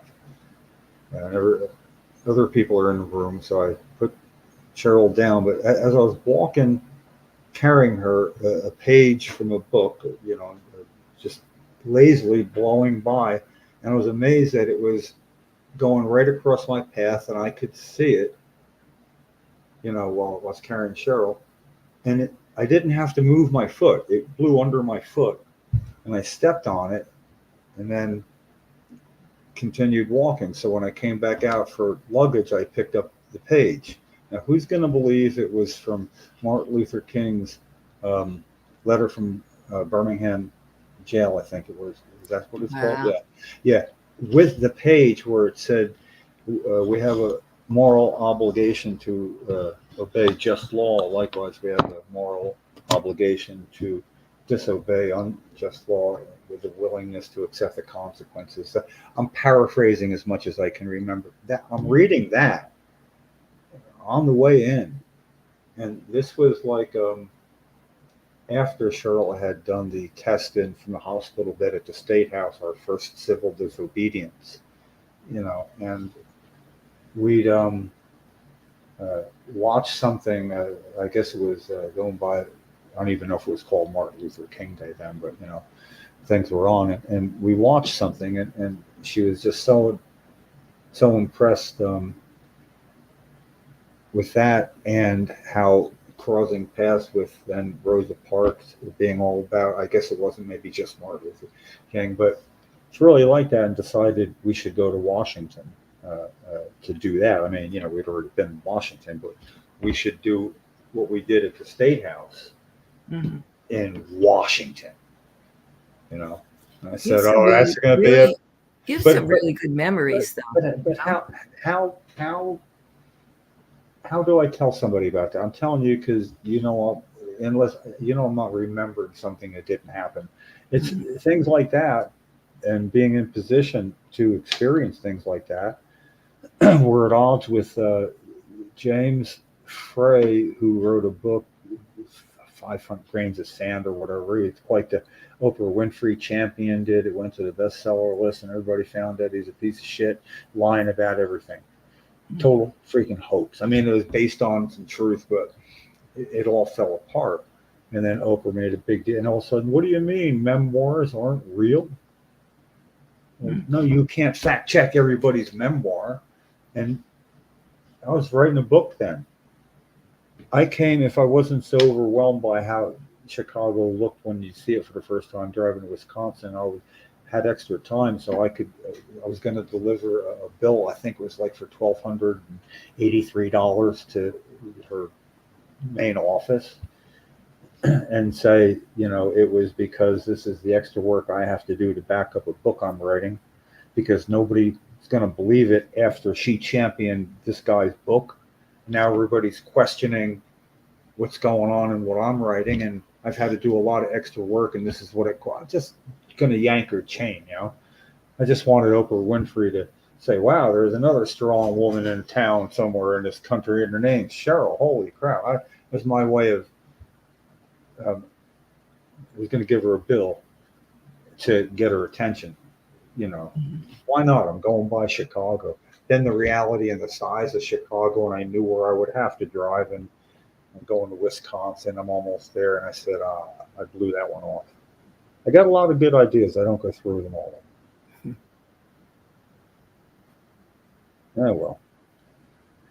Anyway, I wish I had a camera for so much stuff. That there's a picture of us in front of the White House, or in back of it, I guess, in Lafayette Park. And at the time, you weren't even, you can't do a motion, pictures. There was freaking security like that. But we ran into a woman from Ms. Magazine, or Mademoiselle, Ms. Magazine, whatever magazine, and she saw the sign Cheryl had, that why go sightseeing if you don't have a sign about medical marijuana, right? And she wanted to take pictures, and I said, okay, because she could send one to me. Now, we're doing all that. We couldn't afford a $12 disposable camera. We're doing all that where I couldn't spend $12 on a freaking camera to take pictures of all that was going on. I didn't have the credit. I tried to get a little camera. I couldn't get credit, so I felt like I kind of screwed up, and I could have authenticated all sorts of cool shit and didn't, but I think Lefty's asleep. No, not yet. All right, I'm going. I'll just keep talking. I'll just go move in and talk Kathy now. I'll be talking when I get there. We're contemplating the next blunt. So, all right, guys, thank you. Okay. Let's end it like this. They shall grow not old, as we that are left grow old. Age shall not weary them, nor the years condemn. At the going down of the sun, and in the morning, we will. Awesome. See you later. See ya.